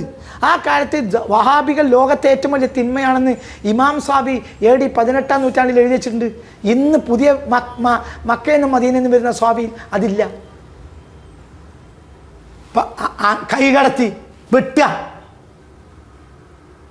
അവർക്ക് ഇഷ്ടമല്ലാത്തൊക്കെ വിട്ടുക. ആയിരക്കണക്കായ വർഷങ്ങൾക്ക് മുമ്പ് ലോകം അംഗീകരിക്കുന്ന ഇമാമിങ്ങൾ എഴുതി വെച്ച കിതാബുകൾ വിട്ടുക. അതിൻ്റെയൊക്കെ തിന്മ എത്രയാണ്? അതിന് മൂളി കൊടുക്കുക. അതാണ് ഇന്നത്തെ സുന്നി ഐഡിയോളജി വരെ. സുന്നികൾക്കിടയിൽ തന്നെ വഹാബിസം കയറിക്കൂടി. കാരണം രാഷ്ട്രീയ മെജോറിറ്റിയും അവർക്കാണ്, സമ്പത്തും അവർക്കാണ്. ഇതിൽ ഒന്നിനെ നമ്മൾ ഒഴിവാക്കിയാൽ മതി. രാഷ്ട്രീയം ഓക്കെ, പക്ഷെ സമ്പത്തിൻ്റെ പിന്നാലെ നമ്മൾ ഓടേണ്ടയില്ല. സമ്പത്ത് എനിക്കും നിങ്ങൾക്ക് ഉണ്ടാകുന്നതിനല്ല വിചാരം, സമ്പത്തിനെ പിന്നാലെ പൂജിക്കുക. അപ്പോൾ നമ്മൾ രാഷ്ട്രീയം ഇന്നലിക്കുല്ലി ഉമ്മത്തിൻ ഫിത്നതൻ ഫിത്നത്തു ഉമ്മത്തി അൽമാൽ. എല്ലാ സമൂഹത്തിനും നാശകരമായ കാരണമുണ്ട്. എൻ്റെ സമൂഹം നശിക്കാനുള്ള കാരണം എപ്പോഴും പണമായിരിക്കും എന്ന് റസൂൽ പറഞ്ഞിട്ടുണ്ട്. അതൊക്കെ ഇന്ന് എടുത്ത് ഇപ്പം നമ്മൾ പണം കളക്ട് ചെയ്യുന്നതിലാണ് നമ്മൾ മഹത്വം പറയുന്നത്. ഒരാളെ തീരുമാനിക്കണ ഒരാളുടെ പണമാണ് അയാളുടെ മഹത്വം. ഇപ്പോൾ ഒരു സംഘടന മഹത്വം എവിടെയാണ് മനസ്സിലാക്കുന്നത്? ആ സംഘടനയുടെ ഐഡിയോളജിക്കെതിരായവരെ അവർ മുണ്ട് മുറുക്കി കൊടുത്തും പുറത്ത് നിർത്തി, അതാണല്ലോ മഹത്വം. അല്ലാതെ അവർ 1500 കോടി ഒരാഴ്ച കൊണ്ട് ഉണ്ടാക്കി, അതെന്ത് മഹത്വമാണ്? അതാണ് ഇന്ന് മഹത്വമായി പറയുന്നത്. പേച്ചിട്ടുണ്ട് സുന്നികൾക്ക് കൃത്യമായി പേച്ചിട്ടുണ്ട്. സുന്നികൾ നബിയുടെ ഡയറക്ഷനിലല്ല ഇപ്പോൾ പോകുന്നത്. അതായത് അഹ്ലു സുന്നക്ക് വിരുദ്ധരായ ആളുകൾ ഇതിൻ്റെ ഉള്ളിൽ കളിക്കുക. അവർ നമ്മളെ സമ്മേളനങ്ങളിൽ 1-ാം പ്രസംഗമോ 2-ാം പ്രസംഗമോ അവർക്ക് കൊടുക്കുക. അതേ സമയത്ത് അതിൽ നമുക്കൊരു പ്രശ്നവുമില്ല. അവരെ കൈ നമ്മൾ കുമ്പിട്ട് മുത്തുക. അപ്പോൾ അഹ്ലു സുന്ന എന്ന യാഥാർത്ഥ്യം പൊളിഞ്ഞു പോകുന്നതിൽ ഒരു വേദനയും ഇന്നത്തെ സുന്നി സംഘടനകൾക്ക് ഇല്ല. അവർക്ക് ഒരാഴ്ച കൊണ്ട് 900 കോടി കളക്ട് ചെയ്യാൻ കഴിഞ്ഞല്ലോ നമ്മൾ തന്നെ മഹാന്മാർ. വിഡ്ഢികളെ, പമ്പര വിഡ്ഢികളെ. എന്താ മുത്തുനബി പറഞ്ഞത്? ഒരു സംഘടന ഒരു ധാർമ്മികതയുള്ള ഒരു ധാർമ്മിക വ്യവസ്ഥിതിയിലും ചട്ടക്കൂടിലും കൊല്ലങ്ങളായി ഒരു നൂറ്റാണ്ടോളം ഇനി അപ്പുറം ഇപ്പുറമായി നിലനിൽക്കുന്ന ഒരു സംഘടനയുടെ മഹത്വം എന്താ? ആ സംഘടനയുടെ അടിത്തറക്കെതിരായ ഒരാളെയും ആ സംഘടന ഇതിൽ വെച്ച് പൊറിപ്പിക്കൂല. അതല്ലേ നന്മ? അവിടെയല്ലേ സംഘടന മികവ്? പണാണോ? ഇന്നലി കുല്ലി ഉമ്മത്തിൻ ഫിത്നതൻ വഫിത്നതു ഉമ്മത്തി അൽമാൽ. ഏതൊരു സമൂഹത്തിനും നാശകരമായ ഒരു കാരണമുണ്ടാവും. എൻ്റെ സമൂഹത്തിൻ്റെ നാശകരമായ കാരണം ലോകാവസാനം വരെയും പണമായിരിക്കും എന്നല്ലേ പുണ്യ റസൂൽ പറഞ്ഞ്? ആ ആൾ ഇന്ന് നമ്മളെ നേതാവാണ്. ഞാൻ നോക്കിക്കണ്ട് മുസ്ലിം ലോകത്ത് പുറത്തു വന്ന ഒരു പ്രതീക്ഷ ഇല്ല. ഇനി ഇങ്ങനെയൊക്കെ ഉണ്ടാവണം. ഇതിപ്പോൾ ഒരു ഇതൊരു ഊതിക്കാച്ചല. എത്ര കാലം ഊതിക്കാച്ചെന്ന് എനിക്കറിയില്ല. അങ്ങനെ ഊതിക്കാച്ചി ഒരു പക്ഷേ അതിൽ നിന്നൊരു തീപ്പൊരി വന്നേക്കാം. ആ പ്രതീക്ഷ തന്നെ ഞാനുള്ളത്. ഉണ്ടാവും. ഞാൻ മരിച്ചാലെങ്കിലും എൻ്റെ ചിന്തകൾ കേരള സുന്നികൾ സ്വീകരിക്കും, കേരളത്തിൽ ജനങ്ങൾ മുഴുവൻ സ്വീകരിക്കും. റഹ്മത്തുള്ള ഖാസിമിയെ പറഞ്ഞ സത്യം ഞാൻ മരിച്ച അന്ന് മുതൽ പറയും. അതുവരെ പറഞ്ഞില്ല. അതിന് പല കാരണം ഉണ്ടാവും. ഞാൻ മരിച്ചു കഴിഞ്ഞാൽ പറയും അയാൾ പറഞ്ഞതൊക്കെ സത്യമായിരുന്നു, അയാൾ പറഞ്ഞൊക്കെ പുലർന്നു പറയും. ഞാൻ വലിയ ഔലിയായിട്ട് പറയല്ല. അതിപ്പോൾ ഇരിക്കുന്ന കൊമ്പ് മുറിക്കണ്ട, നീ താഴെ വീഴുമെന്ന് പറയുന്ന ആ മനസ്സ് മാത്രമാണ് എൻ്റെത്. അത്രയേ ഉള്ളൂ. ഞാനീ പറഞ്ഞൊക്കെ സത്യമാണ്. എനിക്ക് ജമാഅത്തെ ഇസ്ലാമി ഇവിടെ നിരോധിക്കണമെന്ന് അഭിപ്രായമല്ല. അത് അവരെ ഒഴിക്ക് പോയിക്കോട്ടെ. പക്ഷേ മുസ്ലിം രാഷ്ട്രീയം അതിനെ സ്വീകരിക്കരുത്. അപകടമാണ്. വഹാബികളെ ഒക്കെ ഒരു പ്രത്യേക താല്പര്യത്തിൽ അവർ നമ്മൾ കൂട്ടി ഒരു വിവാദം വരുമ്പോൾ എല്ലാവരും ഒന്നിച്ച് നിന്ന് SIR അല്ല എന്തൊക്കെ അതിലൊക്കെ ഒന്നിച്ച് ഒക്കെ നല്ലതാണ്. പക്ഷേ വഹാബികളെ നമ്മളെ അഡാപ്റ്റ് ചെയ്യുന്ന നമ്മളെ കുടുംബം സ്വീകരിക്കുന്ന അവസ്ഥയിലേക്ക് നമ്മുടെ ഐഡിയോളജി മാറരുത്. ഇപ്പം അത് മാറിയിട്ടുണ്ട്. അവിടെയാണ് പ്രശ്നം. അങ്ങനെ ആകുമ്പോൾ സുന്നിസം ഇവിടെ ഉണ്ടാവില്ല. 5 കൊല്ലത്തിനപ്പുറം 5 കൊല്ലം സുന്നിസം നിൽക്കൂല. ഈ നിലക്ക് പോവുകയാണെങ്കിൽ ഈ മൂല്യാക്കന്മാരുണ്ടാവും. അവർക്കൊക്കെ നല്ല വെട്ടുതാടികളുണ്ടാവും. അവർക്കൊക്കെ 3 മീറ്ററിന് പകരം 6 മീറ്റർ തലേക്കെട്ടുണ്ടാവും. അവർക്കൊക്കെ കോഴിയിറച്ചി നിങ്ങളെപ്പോലത്തെ ആളുകൾ തീറ്റലുണ്ടാവും. സുന്നി ഉണ്ടാവില്ല. അതുണ്ടാവില്ല. സുന്നി ഉണ്ടാവില്ല. ശരി, നമുക്കിത് അവസാനിപ്പിക്കാം. അപ്പം അതിൽ നമ്മൾ ഇതിപ്പോൾ അവസാനിപ്പിക്കേണ്ട ഒന്ന്, നിങ്ങളുടെ പുസ്തക ആളുകൾ വായിക്കട്ടെ. 2, നിങ്ങളുടെ ഈ ചിന്തകൾ എന്ന് പറയുമ്പോൾ നിങ്ങൾ ഊതിക്കാഴ്ച എന്നാണല്ലോ പറഞ്ഞത്. സുന്നിസത്തിനും മുസ്ലിം സമൂഹത്തിനും ഉപകാരമുള്ള, സമൂഹത്തിന് മൊത്തത്തിലും എല്ലാവർക്കും അതിരുകളില്ലാതെ സമൂഹത്തിന് മൊത്തത്തിലും ഉപകാരമാവട്ടെ ചിന്തകളാവട്ടെ എന്ന് ആശംസിച്ചുകൊണ്ട് നമുക്ക് അവസാനിപ്പിക്കാം. ഓക്കെ, സാധനം.